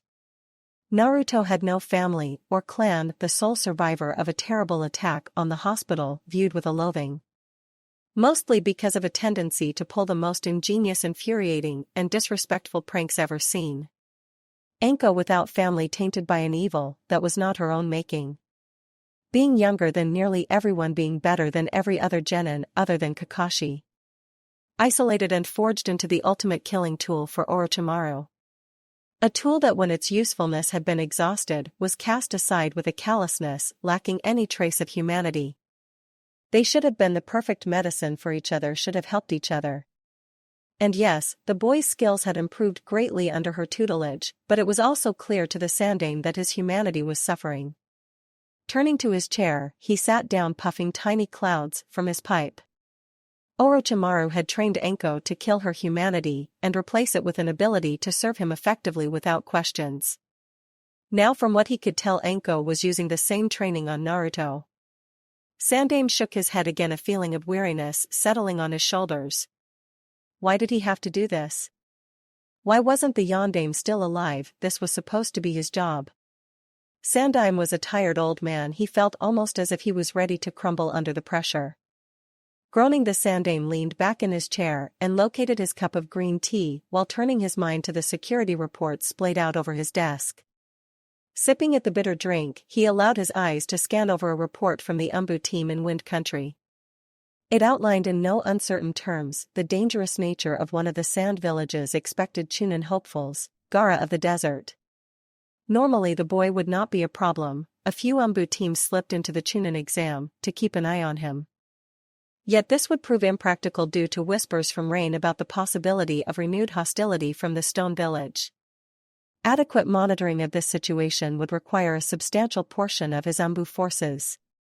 Still, Sandaime could not ignore Gaara. Kazekage's son, or not a loose cannon demon vessel, was not a good thing to have within one's hidden village. Due to the dignitaries who would be in attendance, he had no choice but to put a few teams of Umbu into the crowd during the final exam. If he could avoid that for the earlier exams though, that would be placing a lot of faith in the abilities of the Leaf Ninja who would be administering and monitoring these exams. Most of them would be from the Chunin ranks, so he would have to make sure they had experienced leadership who would be capable of dealing with anything unexpected that might arise. Who could he select? Kakashi, of course, would be needed to organize and lead the response to the stone threat. However, it should be possible to arrange his presence during the final exam.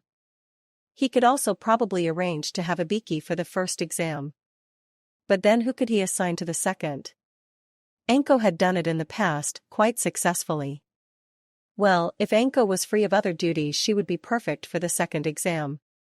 The third exam would not need a high-ranked Jonin to lead it. It would have Umbu and at least a Kage present as well as his own presence. Thinking of the Chunin exam, how was Naruto going to participate? Sandaime frowned and tabled those thoughts for the moment and set his tea to the side. He had so much to deal with, it would not be so bad if he was just a few years younger. Kami, please give me the strength and keep it peaceful for just a little while longer. Sandaime muttered in prayer, closing his eyes. All right, I want you to come at me with everything you have. Enko said, standing in the clearing while stretching. I mean everything: taijutsu, weapons, ninjutsu. Everything, including an intent to kill. Seeing Naruto's blank stare, she narrowed her eyes. Or are you a coward like that, Uchiha? Seeing the way Naruto reacted, Enko smiled and quickly jumped into the trees, avoiding the first rain of weapons. Somehow she had thought comparing him to that Uchiha would make him angry enough to attack. Chuckling, she slipped her kunai from the forearm holster and waited for the blonde. Seconds later, he was charged toward her, putting the tree climbing training from earlier to good use. The sound of metal clashing filled the air, followed shortly by an orange and yellow blur leaping back to land on the balls of his feet. Across from him in a casual stance stood Enko, studying his posture and the way he breathed. After a few minutes, she narrowed her eyes. While she was more than pleased with his stamina, his posture and movements were still disappointing. They had only exchanged a few brief kunai blows, and he had still gotten his ass kicked, but he was not doing as nearly as horrible as he had 2 weeks ago. It was obvious to her why Naruto revealed himself in each of his movements and in the way he handled his weapons in combat. He was starting to use a rough and bastardized versions of her taijutsu style. He was mimicking her. Enko did not know whether to be pleased or not. After all, her moves came directly from one of the most feared ninja in the world, and it was nice to see them continue. Of course, they were being bastardized in such a way that it was almost an insult. He moved without any of her fluidity, and he wasn't handling his kunai correctly. You flick your wrist. Anko said suddenly, then seeing she had his attention demonstrated by flicking her wrist to send a kunai into the branch he was standing on. When you throw a kunai, hold it with your thumb and first 2 fingers, then flick your wrist. Like a snake striking. Quick and sudden. Air. Okay? Naruto said, looking at her cautiously. If you're going to bastardize my style of fighting, at least get that right. Anko grinned and produced another kunai from the inside of her jacket sleeve. Now shall we continue? Or should I go see if Sasuke wants to train? Anko cackled to herself, seeing the way his eyes narrowed at that jab. Her humor faded when he suddenly threw his kunai at her. This time as she had just shown him. Dodging to the right, she moved quickly, pushing off the branch to go higher. Damn, he was a fast learner when pissed. Naruto was hot on her heels, struggling to follow her lead. Anko grinned, suddenly twisting around and darting back down toward him, left then right then another left. She caught him by surprise and could see the shock on his face as she slipped through his defense and slammed a fist into his stomach. Naruto plummeted the air, escaping him along with his kunai. Without missing a beat, Anko retrieved the bladed weapon and landed daintily on a branch and watched as he continued to plummet until he managed to slap a hand against a tree branch and jerk himself to a stop with the application of chakra. Good, he had managed to figure out how to use the tree climbing exercise for something other than climbing. Anko considered him and the promise. There was no doubt that he had promise. But he was so haphazard when he regularly got his ass kicked by her, even when she was not really trying, and from what she had heard, Naruto was far below everyone else in his class in overall ability in terms of skill and knowledge. Should she give him a few pointers about her style? If so, then why not hand him a jutsu or 2? Nothing too dangerous, and definitely nothing her sensei had taught her, but he needed something. Maybe the Konoshibari no jutsu? Anko muttered to herself, watching as Naruto pulled himself all the way onto the branch, breathing heavily. Is that all you got? I thought a future Hokage would have more. Naruto growled at that and pushed his way upright, glaring at her, before he created several Kage bunshins. Get her. Anko could not help but smirk, flipping backwards, before plummeting straight to the ground. Seconds before the clones rebounded and charged, Anko produced a shuriken, launching her attack. Shuriken, Kage Bunshin no Jutsu. Seconds later, the Naruto clones were caught in a barrage of cloned shuriken. Seeing Naruto alone and breathing even heavier, Anko smirked. You know, if you're gonna keep using that technique, you need to add some variety to it. Bitch! Naruto shouted, launching himself downward. Anko moved quickly, leaving behind an exploding note that went off seconds before he landed. Grinning, Anko landed to watch as the smoke cleared to reveal Naruto, who was sprawled against a tree. His face was scratched from the hail of rock and dirt. Anko even felt smug about timing that so perfectly. You'll have to do better than that. Anko taunted, shaking her head. Naruto sat up, coughing, then looked up, eyes narrowed. You mean like this? Naruto retorted, throwing a kunai, which was soon joined by 10 clones suddenly charging from every direction, launching kunai of their own. Anko cursed, dodging back and working her way through the rain of deadly metal.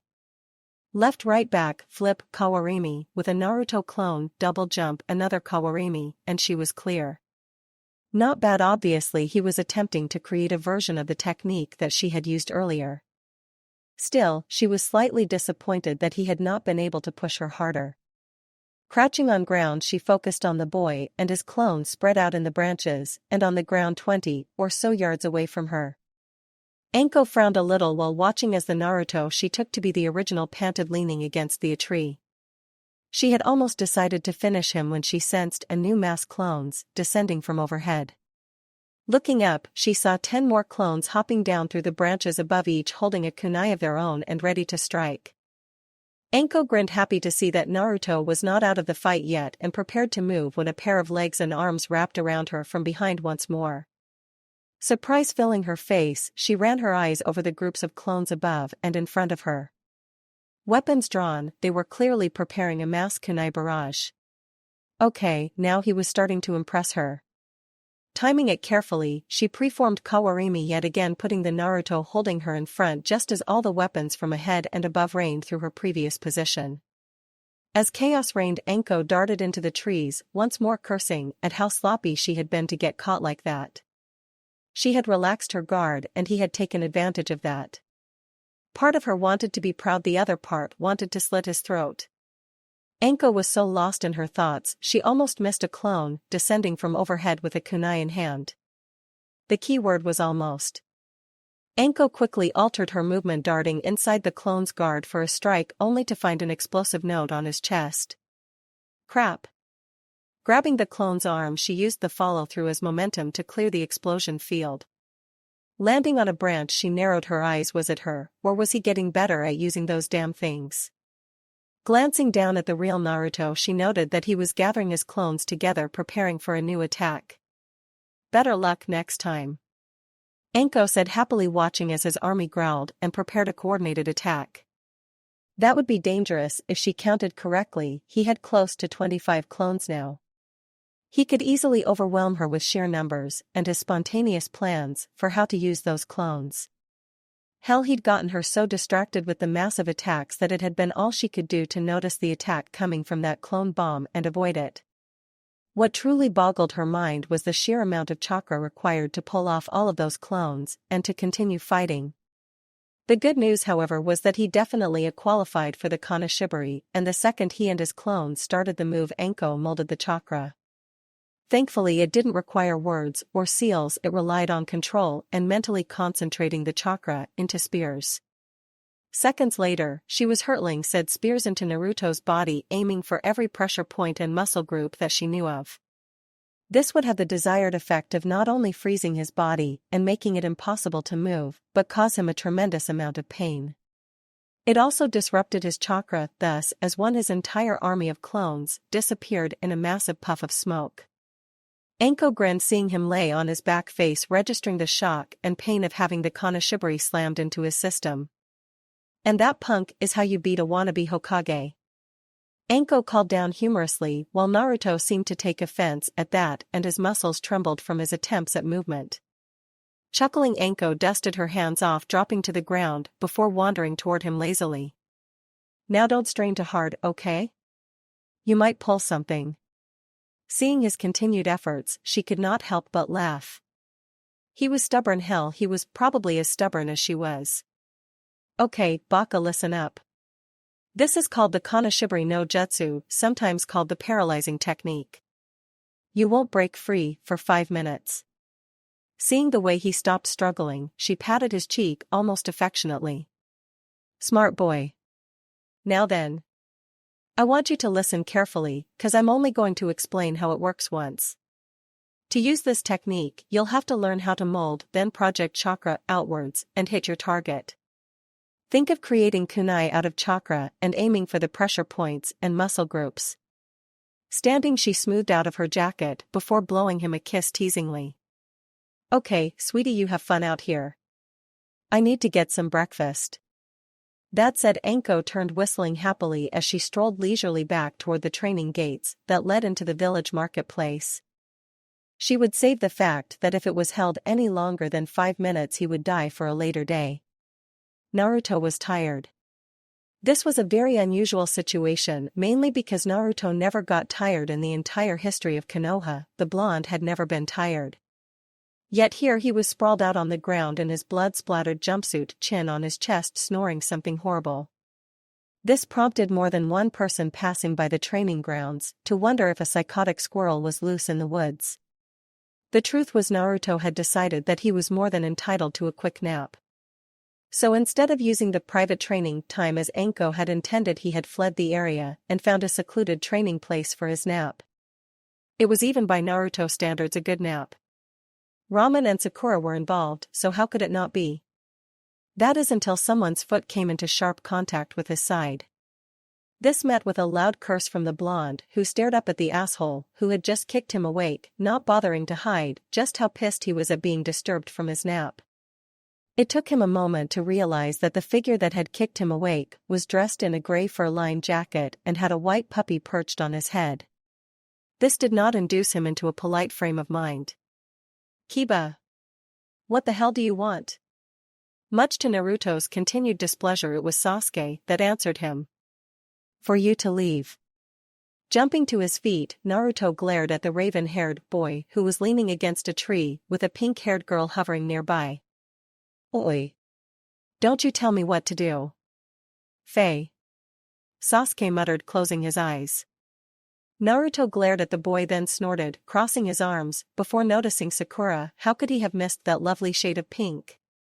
Standing nearby. Sakura-chan. Naruto said excitedly, moving toward her. Hey, would you like to go get some ramen? Sure. Sakura said brightly, and Naruto thought he was going to die from surprise. Really? No. Naruto hung his head. He should not have been surprised. One day Naruto would prove to her that Sasuke was nothing. That he Uzumaki Naruto Hokage to be was so much better that there was no comparing them. That Sakura belonged with him and not a flashy pretty boy. Hey Naruto, why are they still letting you wear that? Kiba suddenly asked, and the blonde blinked, turning to look at his friend. Kiba, seeing the confusion on Naruto's face, gestured at the forehead protector. Isn't it a crime to wear one when you're just some villager? Oi. Naruto grew indignant at that, reaching up to adjust his most prized possession. I passed. I've got a sensei and everything. Well, she's a psychotic bitch. Cha, they didn't even put you on a team, liar. Sakura interjected, scowling at him. You should just take it off. Bah. I'm a ninja, and I'll wear it however long I want. Naruto retorted, glaring at them both, before curiosity set in. So. Why are you guys here? Our sensei told us to be here. Kiba said, grinning. Normally I wouldn't listen to anything a teacher had to say, but Kurenai-sensei is really good. And she's hot too. She's got these long legs and… Oh gods. Look, you can tell she's all woman. Kiba. Sakura said threateningly, and Naruto snickered, before glancing at an annoyed-looking Sasuke. Naruto scowled, thinking that it would not be long before he could beat that bastard's ass. Sasuke could be as cool as he wanted, but Naruto would kick his ass soon enough, and then Sakura would notice him, and that old ape of a Hokage would bow before him, and… Naruto did not realize he was giggling. Until Sasuke glared at him and, his tone harsh, inquired, "What's so funny, loser?" Naruto could have been smart as his common sense screamed, but instead he gloated the truth as he saw it, completely missing the groan from Kiba and the shouts of indignation from Sakura. Me kicking your ass? You're right, that is funny. You couldn't beat me if you tried. You couldn't even put a finger on me. Naruto's face shifted from amusement to outright anger. I can too. You dim-witted idiot.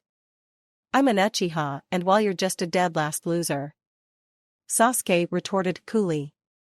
That doesn't mean anything. You're just a bunch of hot air, you pretty boy prick. Naruto retorted angrily. Why you? Sakura shouted, starting forward angrily with her knuckles cracking.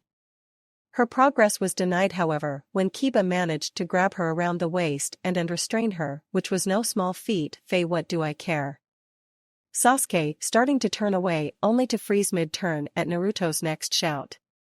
Coward! Naruto roared. When Sasuke turned back to him, Naruto continued, I'm right, aren't I? All that big talk about how great you are, and how much of a loser I am and everything. You're just a damn coward. Shut up. Make me. Naruto was not sure who took the first step, but suddenly they were barreling at each other, arms pulling back for their first punches. Naruto was not even sure why he had picked the fight, except maybe he wanted to impress Sakura. Yet it was anything but impressive when they clashed and Sasuke drove his fist into Naruto's mouth. Naruto reeled from the impact, and for one brief moment they froze. Then Sasuke shifted his weight and sent a round kick into his ribs. Naruto cried out as his feet left the ground from the blow, and he went tumbling across the ground before skidding to a halt. Getting back to his feet quickly, Naruto tried to prepare an attack, only to find Sasuke closing the gap with a punch. Naruto felt a moment of panic, and then he felt something else. It was like an instinct, and without thinking Naruto followed it, catching the punch and twisting his hips. Suddenly his hands were free, and Sasuke was sent hurtling through the air. Putting a hand under him to catch the fall, Sasuke flipped, landing in a crouch. There was another moment of stillness, and then Sasuke pushed off, with surprising speed, scowling, while shifting his weight for a punch. Here again Naruto's instincts kicked in, and as he had practiced with Anko, he slightly shifted his body and moved his head to the side to avoid the punch aimed at his face. Before Sasuke could register this fact, Naruto was on the inside of his defenses, and was lashing out with a palm heel strike aimed at Sasuke's jaw. Naruto was rewarded with a satisfying crack as his hand made contact. The blow did not have the same amount of power as Anko's had, but this was due to Naruto being unable to put his body into it. Still, it was enough to force the Uchiha to tumble backwards from the force of the blow. Sasuke rolled to his feet and leapt backwards, putting space between them while his eyes narrowed and began to evolve into the Sharingan. Naruto was past thinking, relying entirely on his newfound, recently developed instincts. Naruto felt his fingers twitching towards his kunai holster, not thinking, but knowing he was going to kill the bastard. However, the second and potentially deadly encounter was cut short when a hail of kunai came crashing down around Naruto. As the deadly rain stopped, the familiar form of Anko came hurtling out of the tree limbs overhead to land in a crouch with her trench coat billowing around her a few yards away from the children. "I can't leave you alone for 1 minute, can I?" Anko asked, humorously winking at Naruto. Naruto for his part was consumed in a brief internal battle. Part of him demanded he keep attacking, while another part told him to stop. It was settled without a final decision when another woman dressed in white and red with feathered hair and freaky red eyes landed in the clearing behind Anko. "Oh. Kurine. How nice to see you again," Anko chirped as she turned to look at the scowling woman. Kurine's gaze swept over her genin and then over to Naruto, who stuck his tongue out before focusing on Anko. "So this is your student?" "Yep. A bit of a wild child, ain't he?" Anko happily replied, eyeing the genin behind Kurine. "Oh, you get a smelly Inuzuka, a worthless Haruno, and a stuck-up Uchiha. I'm so jealous." Naruto could not decide if he should laugh or not. On the one hand, she had insulted Sakura, yet on the other hand Anko had also insulted, quite rightly, Sasuke. It was a tough call, and he settled for merely grinning smugly at Sasuke. "I hope you're not taking pages from your sensei's book," Kurine said evenly, eyes darting to Naruto, and then back to Anko's face.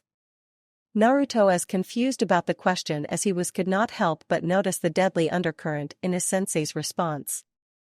"If I have Kurine, you'll be the first to know."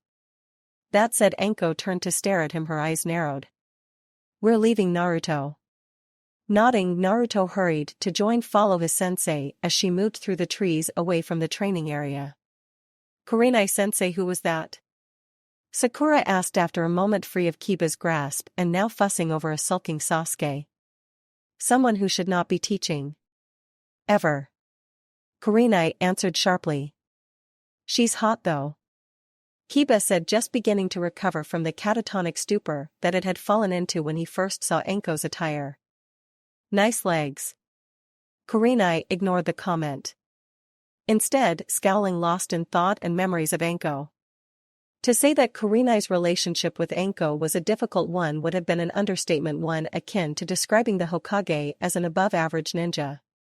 In fact, if Anko were to die, Kurine would make sure that she was the first in line to dance upon her grave.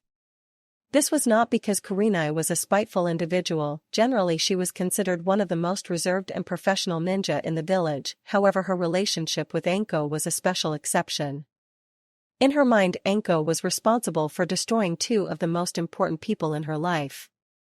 The first had been one of her genin teammates, whom Anko had ambushed during a Chunin exam. Anko's attack had been brutal and overwhelming, a combination of genjutsu and taijutsu that had left her teammate so mentally scarred and physically crippled that he could not continue as a ninja, and ultimately took his own life a few years later.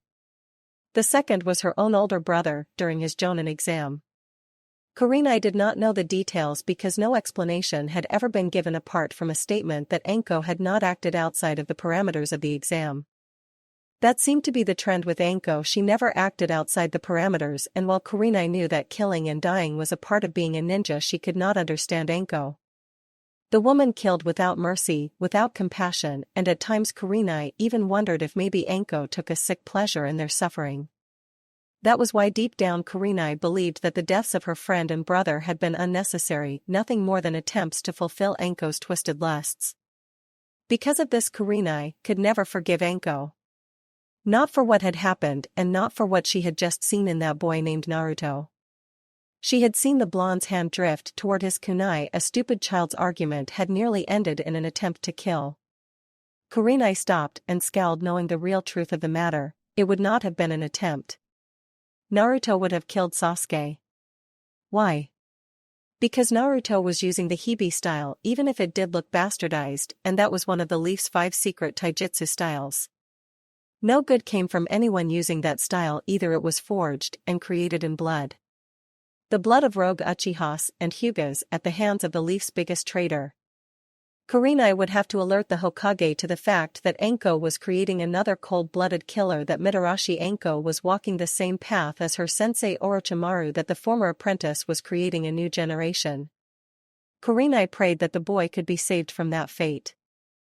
She did not blame him and would help him if she could. Still, the biggest problem was making the Hokage see that Anko was not someone who should be training genin. Kurenai-sensei? Sakura asked softly, and Kurenai made an indistinct noise. Our mission? Oh. Kurenai said, composing herself and turning to face her team, pulling their mission scroll. It's a C-ranked mission, but I think you guys are ready for it. We've been hired by a smaller country named Wave. They have no hidden village of their own. What are we supposed to do? Kiba asked excitedly, and Kurenai glanced at Sasuke, feeling her heart sank with the dark way he was staring in direction that Naruto had went. Just escort a bridge builder back to his home and protect him until he finishes his current job. A good mission to get our feet wet with.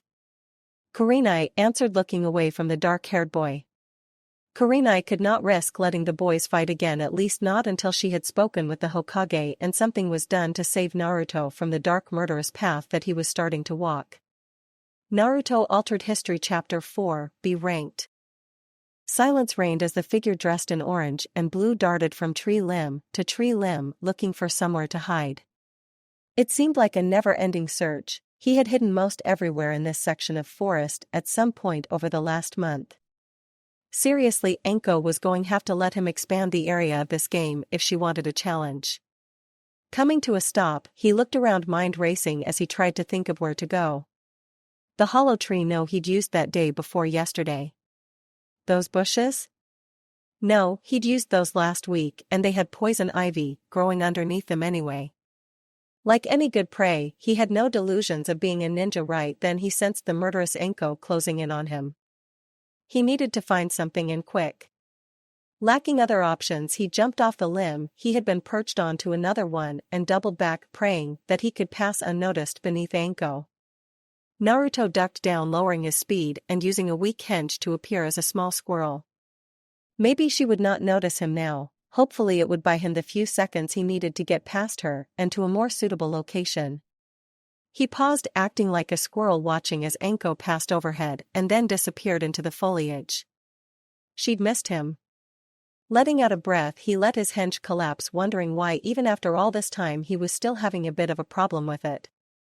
The sexy jutsu, which Anko had approved of, he could hold for an hour easily with very little effort, but any other type of hinge would only last for a few minutes at most without his complete concentration. Shaking it off, realizing that he was still standing there in the open, he turned and started moving. Silent as possible, he jumped from tree branch to tree branch, working to use his chakra to lessen the impact on the tree limbs as Anko had taught him. He still could not do that perfectly either, though she said he was doing better. Shaking his head, he turned his attention back to his surroundings, looking for a worthwhile place to hide. Then, as if the kami were smiling, Naruto found a clearing where a beam of sunlight danced across the ground to cast delicate shadows over a large white square rock. It even seemed to have something engraved on it, not that it mattered. All that mattered was that it was the only place he had not hidden in, and thus the one place that Anko would never think of him trying to hide. Darting down into the clearing, he ignored the writing and came to a rest against the shadow, cloaked side of the white square stone. Now came the hard part. He had to try one of the two jutsus his sensei had taught him. Concentrating, he slowed his breathing, attempting to think like a stone. It was hard work, requiring a lot more control over his chakra than he thought he could ever manage, yet he managed to pull off the Meisai Gakure no Jutsu, allowing his entire body to blend into the shape to match the form and color patterns of the stone. Trying to control his breathing, he waited, wondering how many more minutes or hours he had until this game of hide and hunt was over. Maybe this time he could win, and she would let him have some time off. There were a few people that needed to be put in their place. Plus, he really did not want to practice any more taijutsu with Anko, at least not until she forgave him for the laxatives he had added to her dango yesterday. Frowning, he forced his mind back onto the camouflage technique he was using. There was a snap of twig and he panicked, causing his technique to waver. Quickly, he forced it back into place. Clenching his eyes shut, he prayed that it was not Anko that was approaching, or that if it was he would not be beaten to a bloody pulp. A male voice said, "Oh well." Breathing a bit easier, Naruto closed his eyes. As long as it was not Anko, he should not have to worry too much. "Sure, sway. Thank you," the male said blandly before another twig snapped and he spoke again. "Anko Samapi?" "Oh." Anko's voice said, forcing Naruto to gulp, hold his breath and struggle to keep his technique in place. "Itachi, what are you doing here?" "Visiting the set pot." Itachi answered, a note of curiosity entering his voice. "Is there something you are looking for?" "Heh, just an annoying little prick," Anko said happily. "Short blonde hair, rude as hell, wears a gaudy orange outfit." "Seen him around?" "No." Itachi responded, "Is this that Uzumaki?" "How'd you know?" "I was in the forest when he defeated Mizuki." "Ah. Well, let me know if you see him around. I need to kick his ass," Anko chirped before the sound of her taking off back into the forest reached Naruto. Once he was sure Anko was really gone, the blonde let out a loud breath, then realized that the man was still there. Naruto clenched his eyes, praying that the man had not noticed. All he needed was for this Itachi to tell Anko where he was. If you over-concentrate on that technique, it fails horribly, Itachi said blandly, before taking off as well. Naruto could not help but let his camouflage technique crumble in shock. The man had known he was there the whole damn time. Then it dawned on him Anko had never found him. Yes. He'd win this time for sure. "Huh. In your face, you psychotic bitch," Naruto muttered under his breath, jumping to his feet. "In my face?" Anko asked, curiously from behind him. Naruto couldn't help but whimper. Anko very was happy, whistling a tune while twirling a kunai around her finger. Today was going to be the day after a full month of training and torturing. Today she would collect her promised B-ranked mission. Probably something relatively simple, considering that this would be the first for Naruto, but nothing too easy. Maybe she would collect more than one, that way, when they finished one off, she could move them right on to the next. Nah, best take things one at a time. Entering the Hokage Tower, she glanced around and then nodded, heading past the rows of desks and toward the mission assignment hall. The first thing she noted, besides the fact that almost all the male genin were trying to eye her body, was that an awful lot of teams were present. Was there some kind of problem with the mission assignments? Scowling, she continued on her way, not paying attention to a single team as she passed them by. Anko was not one to be denied. She had paid her dues. She had trained Naruto to the best he could achieve in a month. And now she should have her damn mission. Reaching the doors, she found her way blocked by several UMBU members who were casually leaning against the walls, watching everyone. That did not bode well. There was only one reason for UMBU to be present in the mission hall like this: there was a debriefing going on, which could take hours. Damn it, Anko muttered, glaring at the doors. Her thoughts were disturbed when the door to the mission hall opened and a harried-looking Irika stepped out into the hallway. "Anko," the scared Chunin said in surprise, and then laughed nervously, scratching the back of his head. "Hee hee hee. I suppose you're here for your mission? That would be a reason to at the mission hall, now wouldn't it?" Anko deadpanned. Right, well The Hokage asked me to announce that all genin missions would be handed out upstairs, in the backup mission hall." Irika smiled nervously and repeated the announcement for everyone else. Anko however did not move, blocking Irika's path as everyone else grumbling turned and headed for the stairs. "Irika-kun, I'd really like my mission now," Anko said sweetly, twirling her kunai once more. That really wouldn't be fair, I want a mission now," Anko said flatly, grabbing the kunai in mid-spin. Eyes narrowed dangerously. Right. Irika stammered, retreating inside before returning with a stack of papers. Gulping, Irika quickly riffled through them before producing one and handing it to her. "Here." Anko snatched it away, scanning the details, then glared at him, crumpling the paper. "No D-ranked. B, but your Irika." Stopped, seeing the way she narrowed her eyes even more.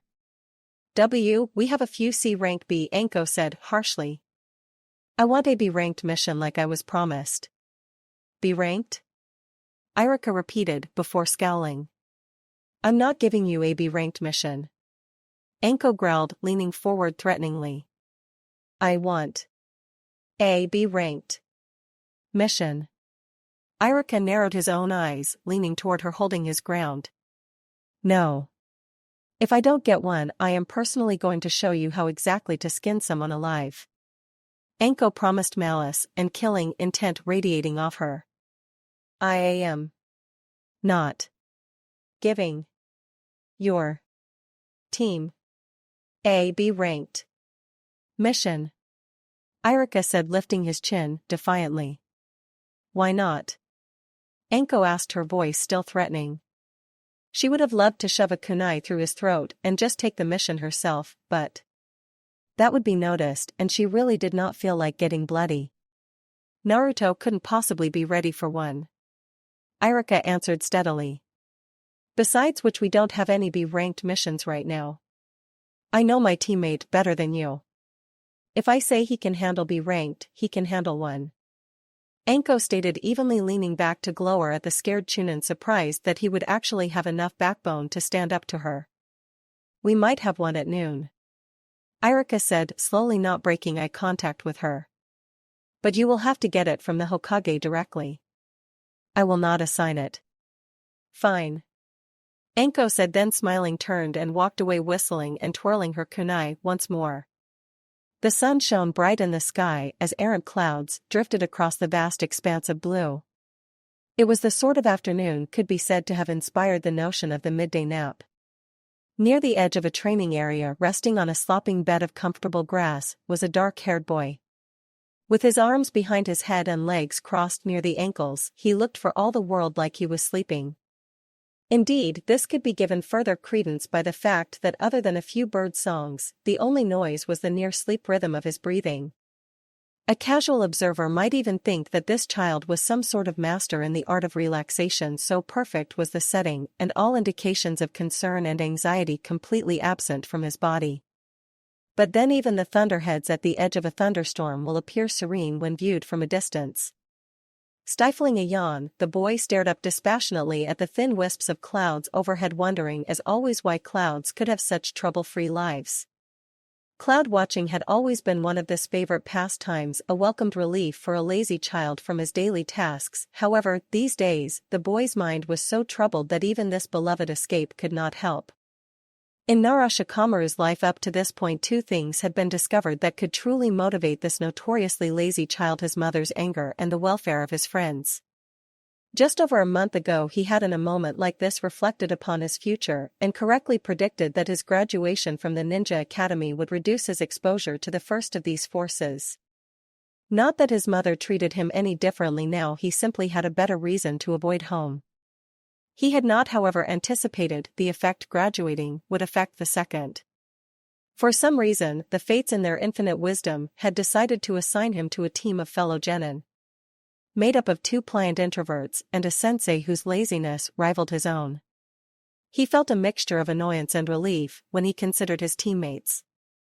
One was Akimichi Choji, whom he had known since he was a child and who he considered his closest friend, yet Choji rarely expressed interest in or opinions on anything non-food related.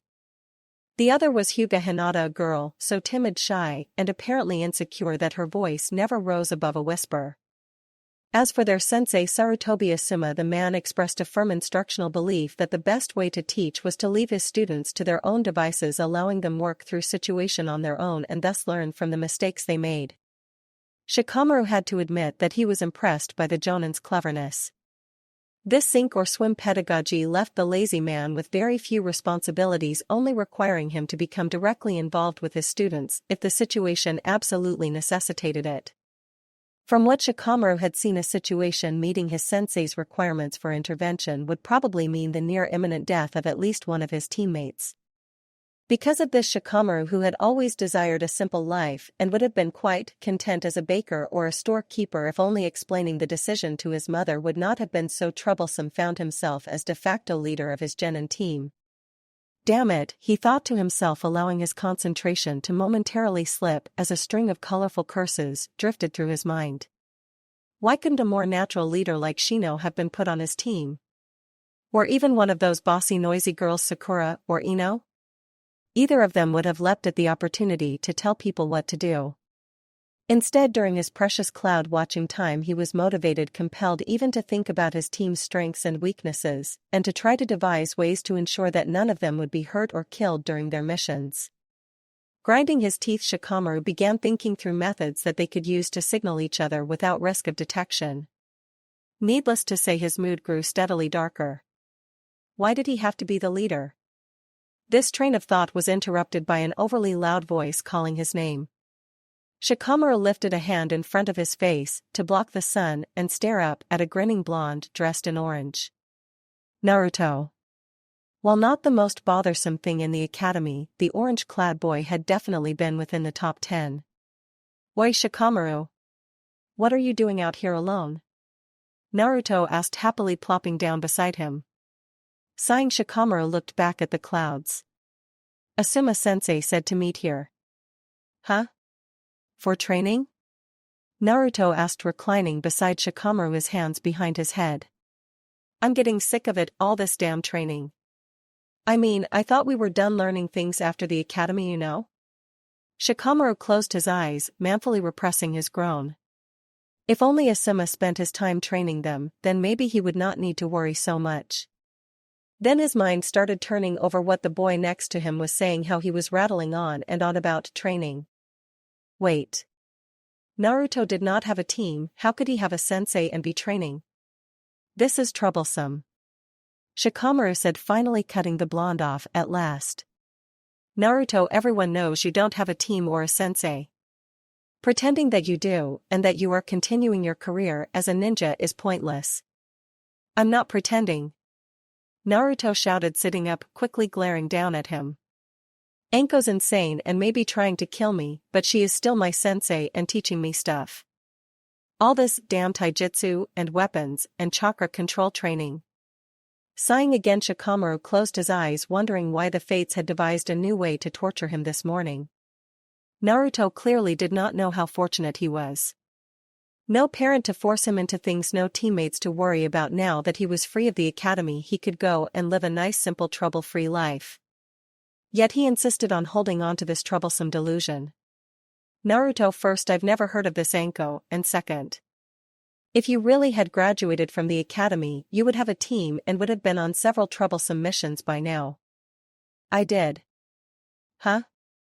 Shikamaru let out a heavy breath, opening his eyes. Obviously, it would fall to him to try and get this boy to understand a simple matter. Everybody has been going on missions for the last month. Basically, just D-rank ones now, little errands and tasks around the village, but I expect that they will get more troublesome soon. A bit of apprehension crept into his voice at the end, just thinking about his team on such a mission. As troublesome as it is, they are required. And so I don't see how you could spend the month just training. Since I have seen every other genin from our class numerous times either at mission hall or in the village performing their assignments, you A, almost definitely never became a genin, and B, are a horrible and troublesome liar. B, but I am a genin and do have a sensei, Naruto said, jumping to his feet. She's been trying to kill me for most of the past month, but she's taught me a couple of jutsus and. Shikamaru shook his head, tossing a small stone into the sky in mild frustration. If only his real sensei was half as motivated as Naruto's imaginary one seemed to be. This entire morning was proving to be much too troublesome. Have you been on a mission? Shikamaru finally asked, interrupting Naruto. When Naruto shook his head, Shikamaru sighed. Then it's obvious you're not a real genin. It's troublesome to say the same thing over and over. Everyone really has been going on missions? Naruto asked in a small voice. Yes. Including that bastard Sasuke? Yes. His team was even assigned an incredibly troublesome C-ranked mission. Involuntarily Shikamaru shivered at the thought. C-rank missions carried a good chance of real combat, a prospect he dreaded facing with his team. They left the village nearly 2 weeks ago to go to Wave Country as bodyguard to a bridge builder or something. Finishing, Shikamaru paused, his mind wandering again. As their leader, would he be able to keep Choji and Hinata safe when they were assigned missions like this? Lost in these thoughts, it was not until several minutes had passed that he opened his eyes to find that he was alone. Sighing, Shikamaru turned his eyes back to the sky and tried to relax. However, his mind returned to the signaling method that he had been working out earlier. His teammates would be arriving soon and he needed to have it ready for them. They would not have much time trained before they would have to go to Mission Hall to get their day's assignment, and he did not expect his sensei to have anything to teach them. Scowling, he threw another stone into the sky as he muttered quietly to himself, troublesome. This is all much too troublesome. Sighing, Anko finished her dango and then swinging her leg sent the stick sailing into the wall, before her completing the kanji for brutality. Hopping off her post, she stretched, then turned, heading once more into the Hokage Tower, where she was promptly greeted by an office worker. Excuse me, the young woman stammered, gulping. Hokage-sama asked us to tell Yu that he wants to see You. That said, the woman recoiled, covering her head. Please don't kill me. Anko blinked, then sighed and shoved past the girl, heading for the stairs. She was really going to have to see about clearing up this misconception that she was a cold-blooded killer. That was her sensei, not her, damn it. Grumbling about stupid people that couldn't tell the difference, Anko stormed up the stairs and then, without her usual flamboyance, started for the Hokage's office. Pushing the door open, she entered the room, flopping into a chair in front of the old man's desk. You wanted to see me?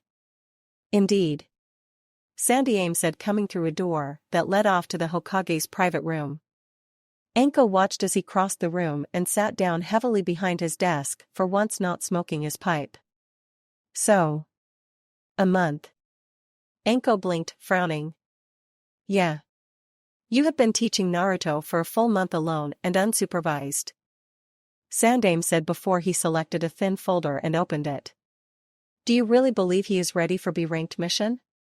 Yeah. Anko said, carelessly, frowning a little more. Why'd you drag me all the way up here? Because 2 people have made their reservations known. Sandiame said, eyes calculating, before they returned to the folder. One, of course, is worried for the boy's welfare. Both mentally and physically. The other one, I suspect, is mainly acting on old grudges. Sitting upright, Anko narrowed her eyes. What kind of reservations? Well, I believe Kurenai-chan worded it as Anko-san absolutely should not be endangering a young genin with teaching methods that are learned from her sensei. Naruto-kun has already demonstrated an aggressive personality, and under her tutelage, this could become both more pronounced and dangerous. Sandiame answered, reading from the folder. Looking up, he raised an eyebrow. Care to put my mind at ease? That stupid little. Anko muttered, her glare intensifying on the folder, before she looked at the Hokage. Yeah, Naruto's a lil prick with a short fuse. I'm trying to channel that to more productive means. I see. Sandiame nodded, looking back at the folder. As for Yurika-kun, he is merely addressing the fact that Naruto has been clearly agitated concerning you and a belief that you were trying to kill him. He is worried about the boy also since he claims to have seen blood on Naruto's jumpsuit several times. He calls me a psychotic bitch. I break his nose. We're the prefect team. Anko said in exasperation before holding her hand out. Look, can I just have my mission now? Anko, please tell me that you are not rushing his training. Sandaime said, leaning back in his chair. I would hate to think that you would be risking his life in the hurry to return to high-ranking missions. I'm not. Anko sighed, reaching up to rub at her temples. Naruto is as ready as any genin ever could be. You do remember our deal, correct? Sandaime said, selecting another folder, this one sealed, offering it to her. You must keep Naruto-kun alive. Yeah. Anko said indifferently as she took the folder and broke the seal. Grinning, she looked up at the Hokage, snapping it shut. Great. Well, we shouldn't be gone too long. That said, she turned and strode out of the room without waiting for a dismissal. Hatake Kakashi was known for being a very laid-back person. So laid back that there were even rumors of certain items of an illicit nature being responsible. The simple truth was Kakashi was a laid-back person, much the same way that the Sandaime was serious and Naruto, the infamous trickster of the village, was loud. So items of an illicit nature were not involved. Unless you counted Ika Paradise as such. Kakashi, still burned in a suppressed fury, just remembering what it was like to have his precious book snatched away from him. That, however, is beside the point. What is the focus currently is that he is a very laid-back person. That was at least until he heard Anko's plans from a still nervous Irika, thus now he was every inch the Umbu commander that he was supposed to be. His precious book had been put up, his voice had become a bit rougher, more commanding. An Umbu had been dispatched immediately to keep an eye on Anko's genin while two others watched her. Orders had been to observe and delay if needed until Kakashi could consult with the Hokage. This had proven more difficult than expected since the Hokage's Umbu bodyguards had lost track of him. Then again, according to all of Kakashi's predecessors' accounts, it was almost a requirement that a Hokage could disappear on them without notice. After all, they were Hokage for a reason. Still, Kakashi managed to track the Sandaime down finally. Kakashi found him standing on top of the Hokage tower, staring up at the face of the Yondaime, his red and white robe fluttering around him. How the Umbu acting as his guards had missed that he had no clue. Kakashi made a mental note of checking their credentials once more. With an extra burst of chakra, he leapt up the side of the building, landing behind the Sandaime, who did not even look around at his sudden arrival. Hokage-sama. What is it, Kakashi-san? Standing upright from Kakashi approached the Hokage, his voice uncharacteristically serious. I received word that you gave Anko-san a B-ranked mission. Ah, the Hokage said, then remained silent before speaking again. Yes, I did. May I ask which one was it exactly? The diplomatic mission to the country of grass. Sandaime replied tiredly. Irika said that the daimyo's ambassador is already at the rendezvous point with his samurai bodyguard and Kasiji Ryo, the daimyo's 3-year-old daughter. This could prove problematic. Kakashi said. He was a tad lost. Why only 2 ninja? Not just any 2 either. But Naruto and Anko. Why would the Hokage want an unstable ninja and an equally unstable genin to take the mission? It sounded like a very important, very delicate and dangerous mission. There was no logical reason for the Hokage to want them to take the mission. Unless the Hokage knew something he didn't, or at least believed he knew something that Kakashi didn't. Have you ever wondered why exactly the Yondaime was found in that nursery? Sandaime inquired in a tired voice. Sensei was always strange. Kakashi admitted, raising an eyebrow. What did this have to do with Anko's antics? I have been wondering lately. There are some things that just do not add up. Sandaime muttered, finally turning to stare at Kakashi. Let her and Naruto handle the mission, but add whatever Umbu detail you think would be best. Just make sure they understand that they are to be an unseen and unnoticed presence, not to become involved unless there is no other option. Hokage-sama? This way we get both Naruto and Anko out of the village. Sandaime snickered. Peace at last. Kakashi felt all of his seriousness melt away as he watched the powerful man disappear into the building. Well, better inform the others. Reaching into his pouch, he produced the headset. Kakashi, to surveillance on Team Anko, stand down. When he received confirmation, he glanced up at his old sensei, then shook his head, walking to the edge of the building. Kakashi, to tracker Team 5. Target Team Anko. Orders are to monitor and intervene only if need merits. Maybe he could find a nice tree to finish his precious Ika in. Anko entered the training area to find Naruto, who was for all intents and purposes trying to shatter a training post as he drove his punches into it. She stopped, taking a moment to watch his form, noting that it was still sloppy and wild, yet underlying that was the beginning of a fluidity required for the taijutsu he had been bastardizing. Anko couldn't help but smile, knowing that the Sandaime had not been lying a month ago when he said that Naruto was unusual.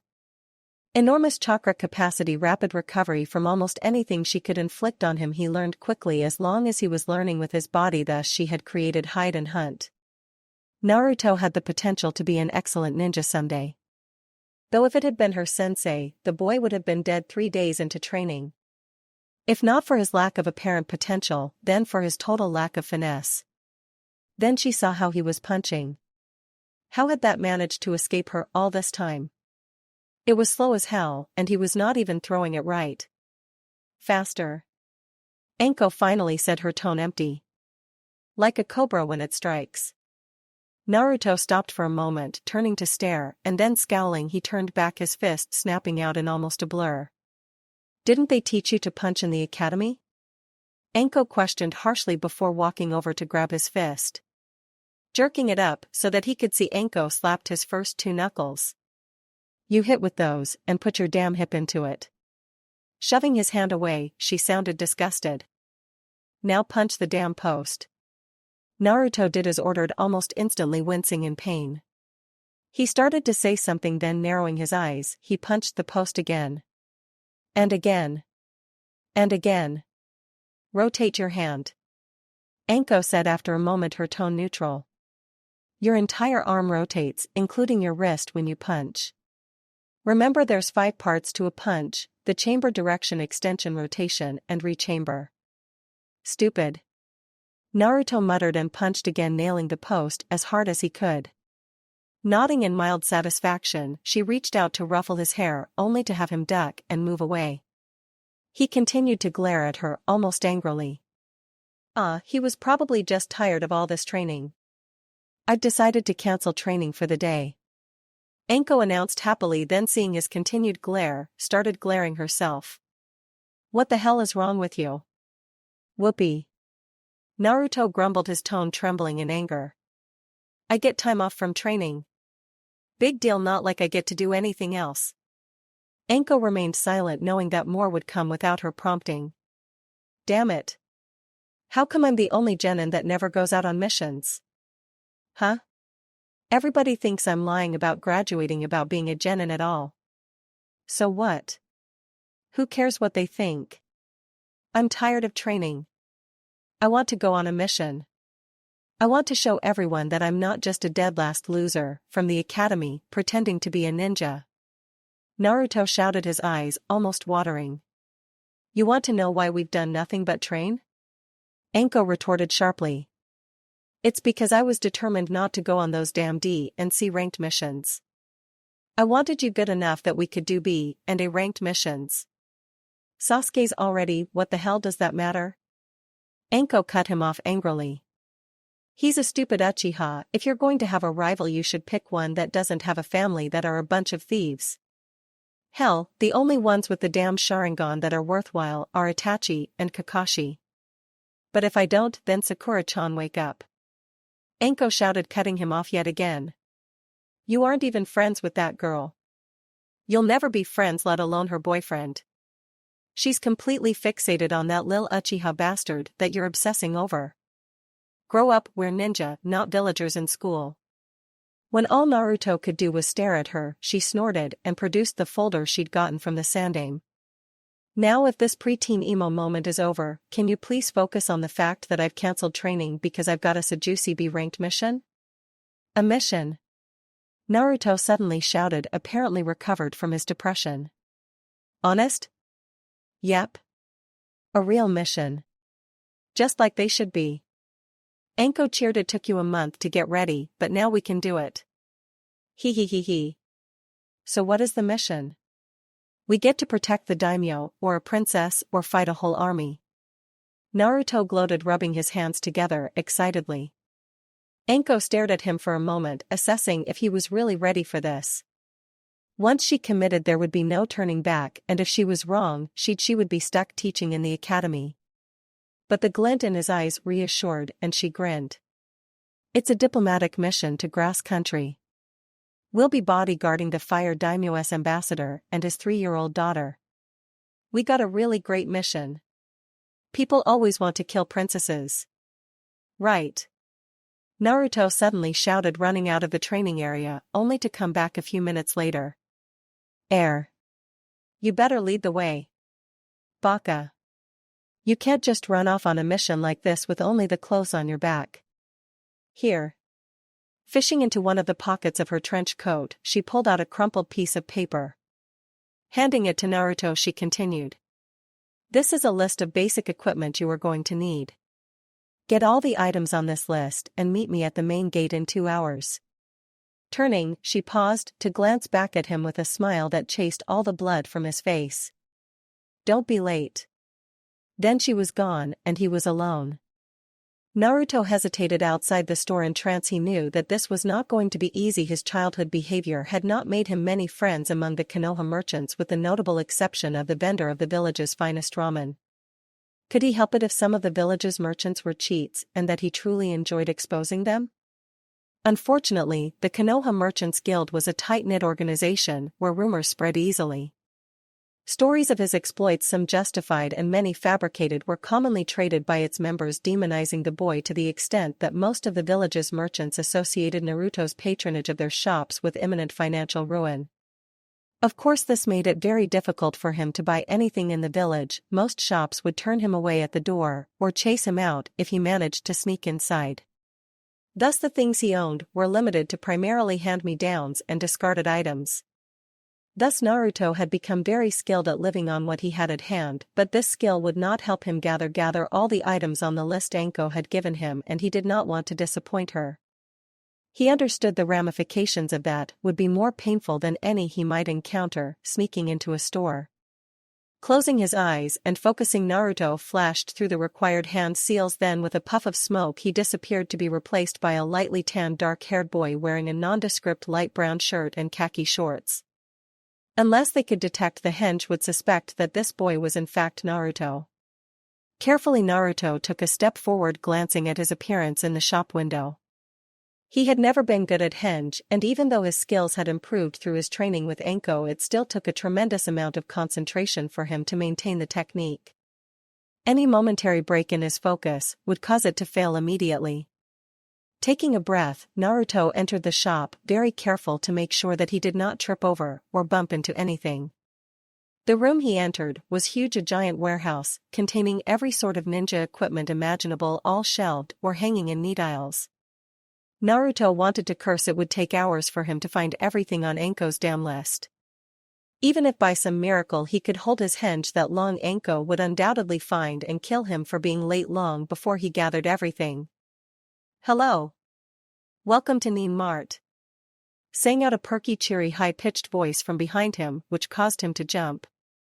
He felt his henge waver, but managed to keep it intact. Turning slowly, focusing on maintaining his henge, his gaze met a brightly dressed teenage sales girl who clearly possessed more enthusiasm for her job than any sane person should. Can I help you find something?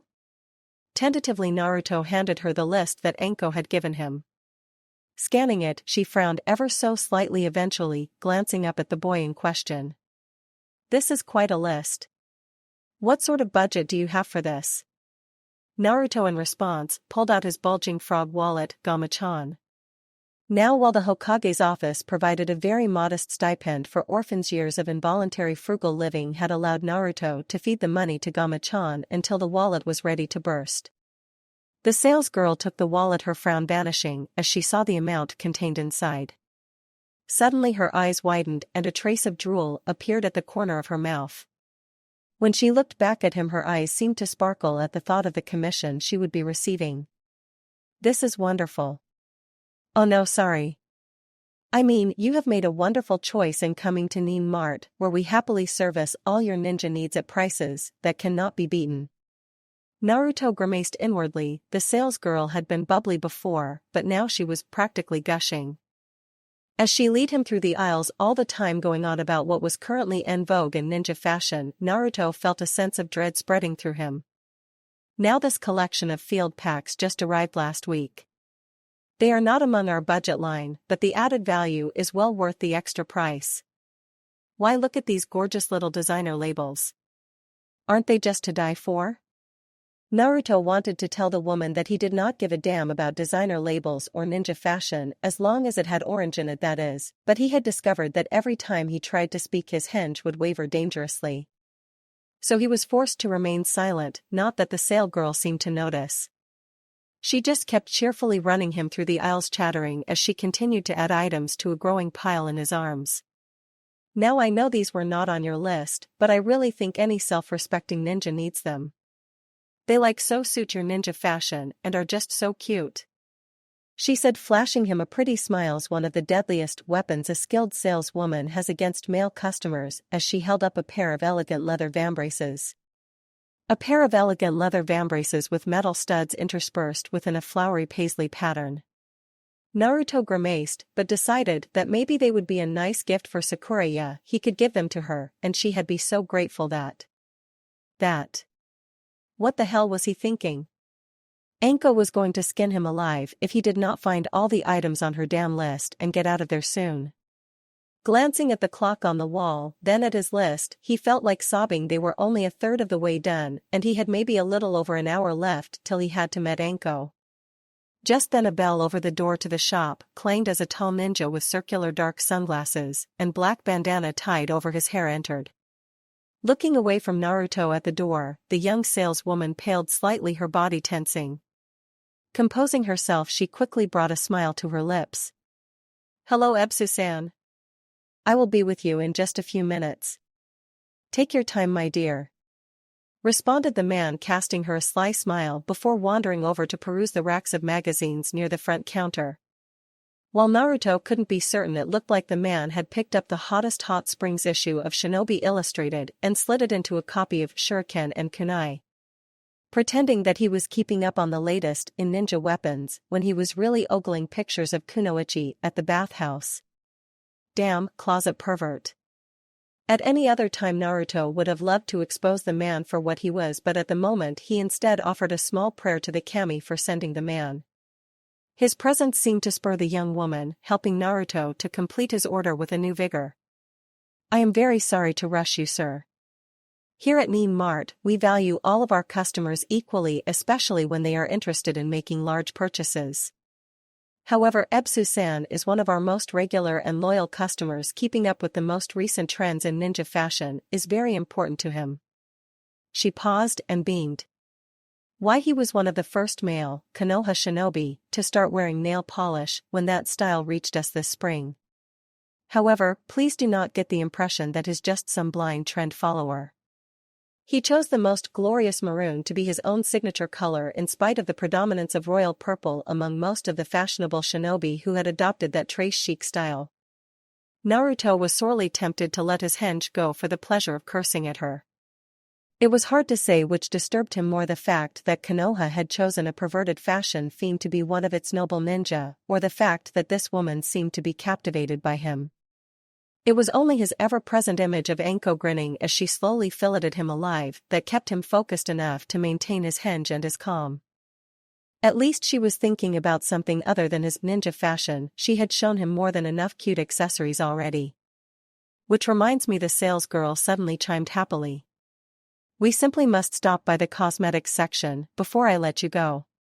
There are some simply gorgeous, new nail polish shades that a truly stylish ninja like yourself must consider. Surprisingly, it took only about 10 more minutes to gather the remaining items on Enko's list. To Naruto's distress, though, the approach taken by the salesgirl assisting him was to select the most expensive option available for the items on the list, completing each selection with the cheery comment, "Only the best for our customer." If he could have voiced his opinion, he certainly would have let the woman know what he thought about the diet she was putting Gama-chan on. Placing the items on the counter, Naruto gazed at the large pile of expensive goods, and then at poor Gama-chan. He could almost feel tears welling up in his eyes. Ebisu drifted over, apparently having lost interest in his ogling, and glanced over Naruto's shoulder at the pile. "Looks like you have a big spender here," Ebisu remarked, cordially, glancing up at the girl, who smiled back. Naruto groaned, a shudder running through his body as the effects of maintaining his henge for so long sank in, while the more pleasant effects of the fumes from the nail polish, which he was still wearing, steadily wore off, leaving him with a massive headache. Inwardly wincing, Naruto gently reached out to tap the girl's shoulder. Unfortunately, this seemed to startle her, and she jumped, bumping into a rack of snuff boxes that had been placed at the end of the counter for customer convenience. The rack came crashing to the ground, releasing a cloud that drifted into Naruto's face.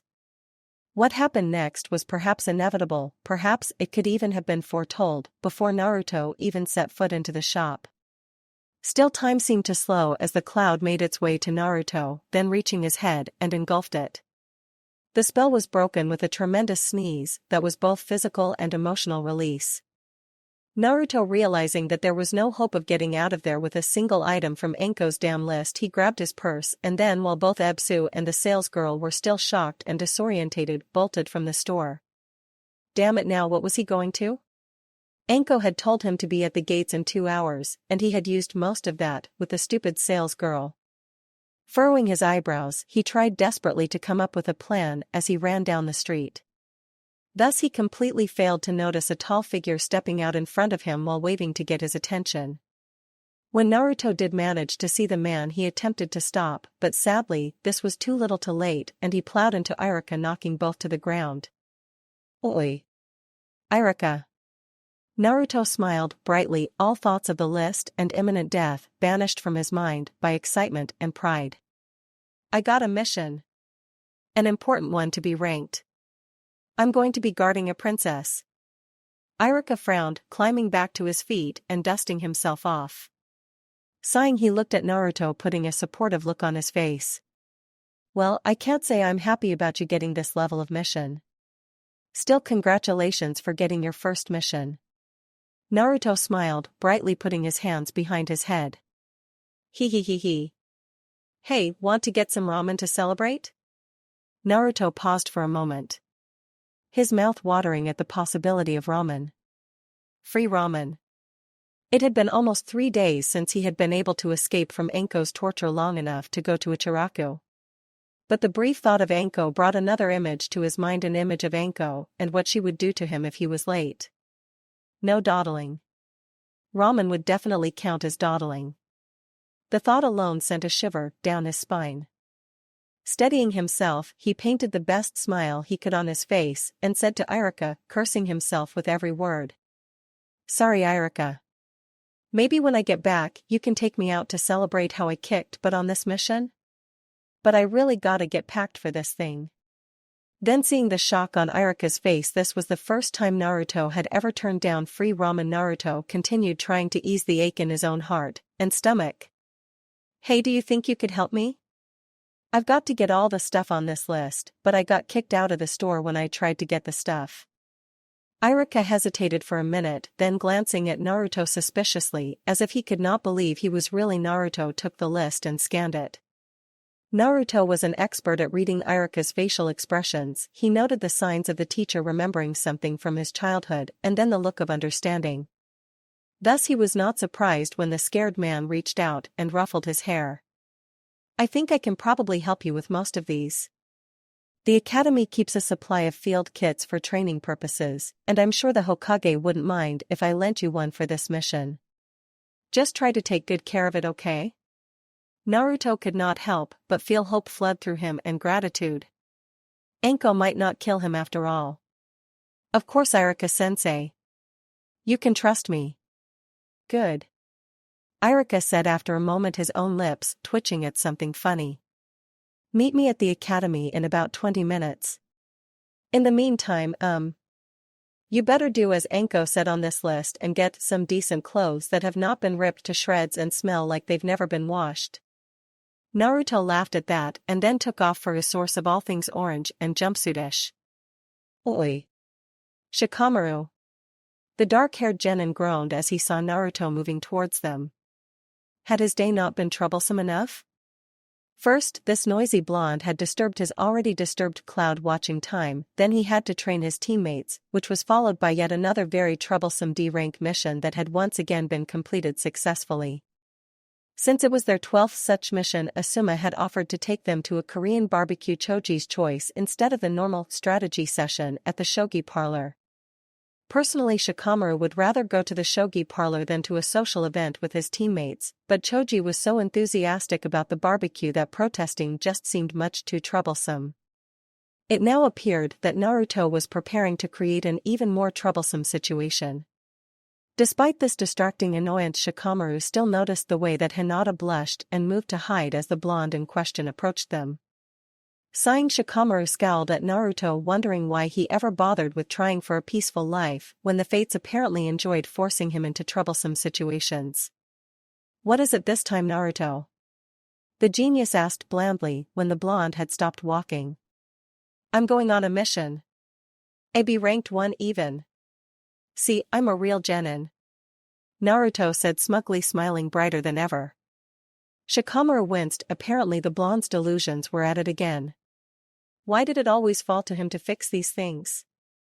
Naruto, when are you going to accept the fact that you are not a genin? Besides, if you are going to go around making up stories, at least try to make them believable. Huh? B-ranked missions are restricted to Chunin and Jonin. There is no way that they would let a genin do one. Boo, but it's true. Naruto protested. Shikamaru shook his head. Maybe he should ask Asuma to report this to the Hokage. It appeared that Naruto needed some professional help. Then he felt a presence that had not been there a second ago directly behind him. Actually, he is a genin about to go on a B-ranked mission. A voice whispered in his ear, the warm breath tickling him. And he is going to have some extra special taijutsu training when we get back, unless he can give me a very good reason for not meeting me at the gate when I told him to. Shikamaru felt his mouth going dry, watching as Naruto's face turned pale and his smile disappeared faster than a snowball in a fire.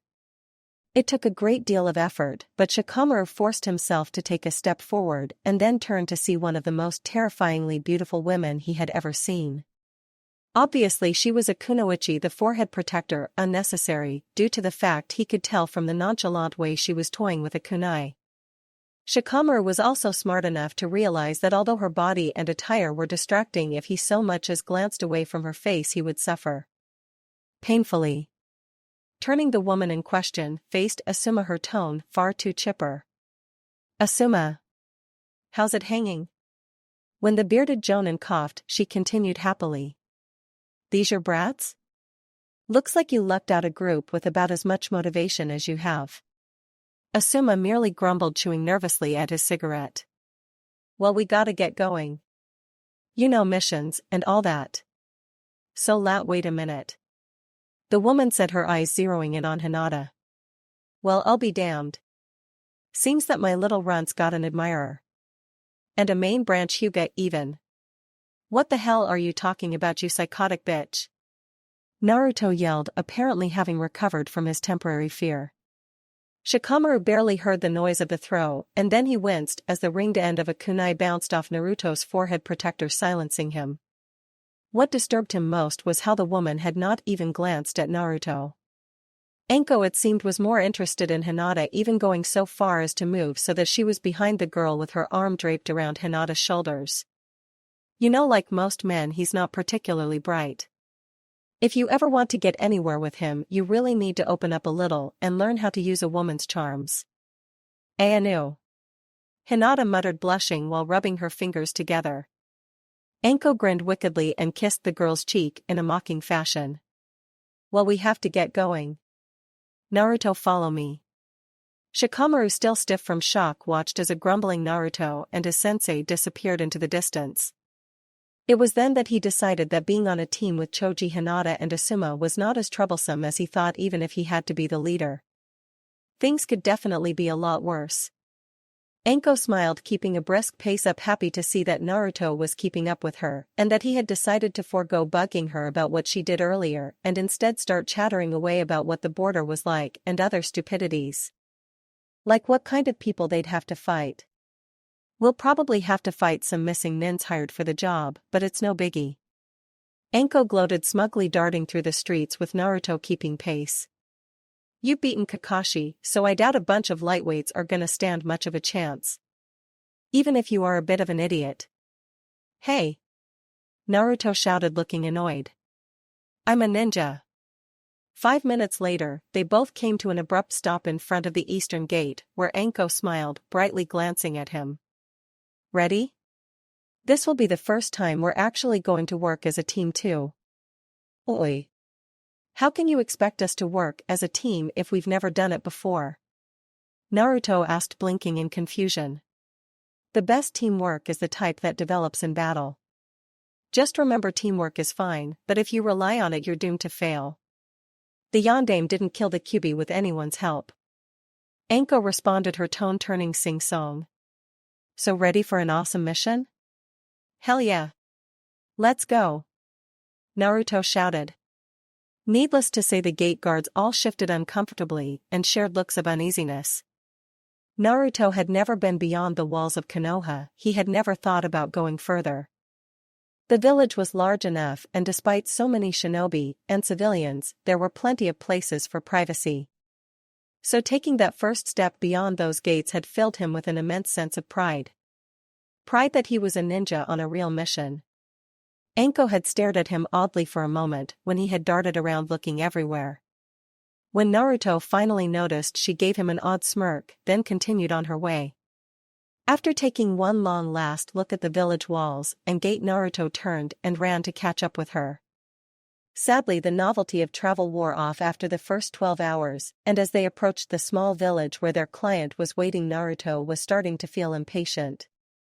He wanted things to hurry along to get this ambassador and the daimyo's daughter and get moving. He wanted to fight. His thoughts, however, were distracted from the images of his heroic deeds when Anko spoke up. Hey, those guys are chasing a little girl. Naruto snapped his head around, almost tripping as he stared in the direction she was pointing. Squinting, he was not sure, but it did appear that 2 men were chasing a small girl. He growled, preparing to charge head first into the problem when Anko continued. Must be them. Anko mused, glancing at him. Why don't you go get the girl for them? But Naruto started to protest until Anko glanced at him threateningly. Gulping, he took off. Anko had long ago taught him that she was far from a pleasant person when questioned. He was not thrilled by the prospect of having to deal with a brat. Still, best to capture her now before Anko skinned him. Lifting his fingers, he narrowed his eyes. Kage Bunshin. Seconds later, he had 5 Narutos who all reluctantly darted forward in a desperate attempt to grab the girl for the samurai. Amazingly, she proved quiet, nimbly avoiding all of their attempts at capture. Got you. One shouted, making a mad dive only to slip and skid past the girl, crashing into a couple of samurai. Damn it. Another shouted as he too made a dive only to fall short and slam face first into the ground. No. Ack. Get out of the way. Growling, Naruto pushed the sleeves of his jacket up and made a mad dash for the child, tackling her. She screamed at the assault as the momentum carried them both off their feet, with Naruto doing his best to shield the small girl as they rolled. Gotcha. Naruto said with a triumphant grin as they came to a stop. Seconds later, the girl started biting and kicking. Ouch. You stupid. Naruto shouted, trying to free himself from the wild child. Thankfully, he was rescued by one of the samurai his clone had toppled over, who reached down to lift up the girl up and tuck her under his arm. Recovering, Naruto sat up, glaring at the irate-looking girl. Geez. Why me? Please excuse Ryoheim. She's a bit of a handful when surprised. The samurai dressed in red and black offered with a bow. I am Yoshinaga, thank you for helping us. Yeah. You're welcome. Naruto muttered, climbing to his feet, glaring at the red-headed girl who was glaring at him. The blonde boy stuck his tongue out, blowing a raspberry for the sheer principle of it. Naga-san, please give Ryohime to her maid. A man dressed in rather nice robes called from across the field, where Naruto was annoyed to see Anko smiling sweetly at him. His annoyance turned to anger when the man continued, his voice broking no argument. Also, make sure that young man knows he is to stay at Ryohime's side at all times. It appears that she shall be your responsibility. Naga said, almost apologetically, handing over the disgruntled-looking girl to a harried maid who had arrived along with a palanquin. The maid bowed, muttering about the girl being the death of her, and then turned, putting the small child into the palanquin. Naruto, however, felt his eye twitching as Ryo stuck her tongue out at him before the curtain of the palanquin closed.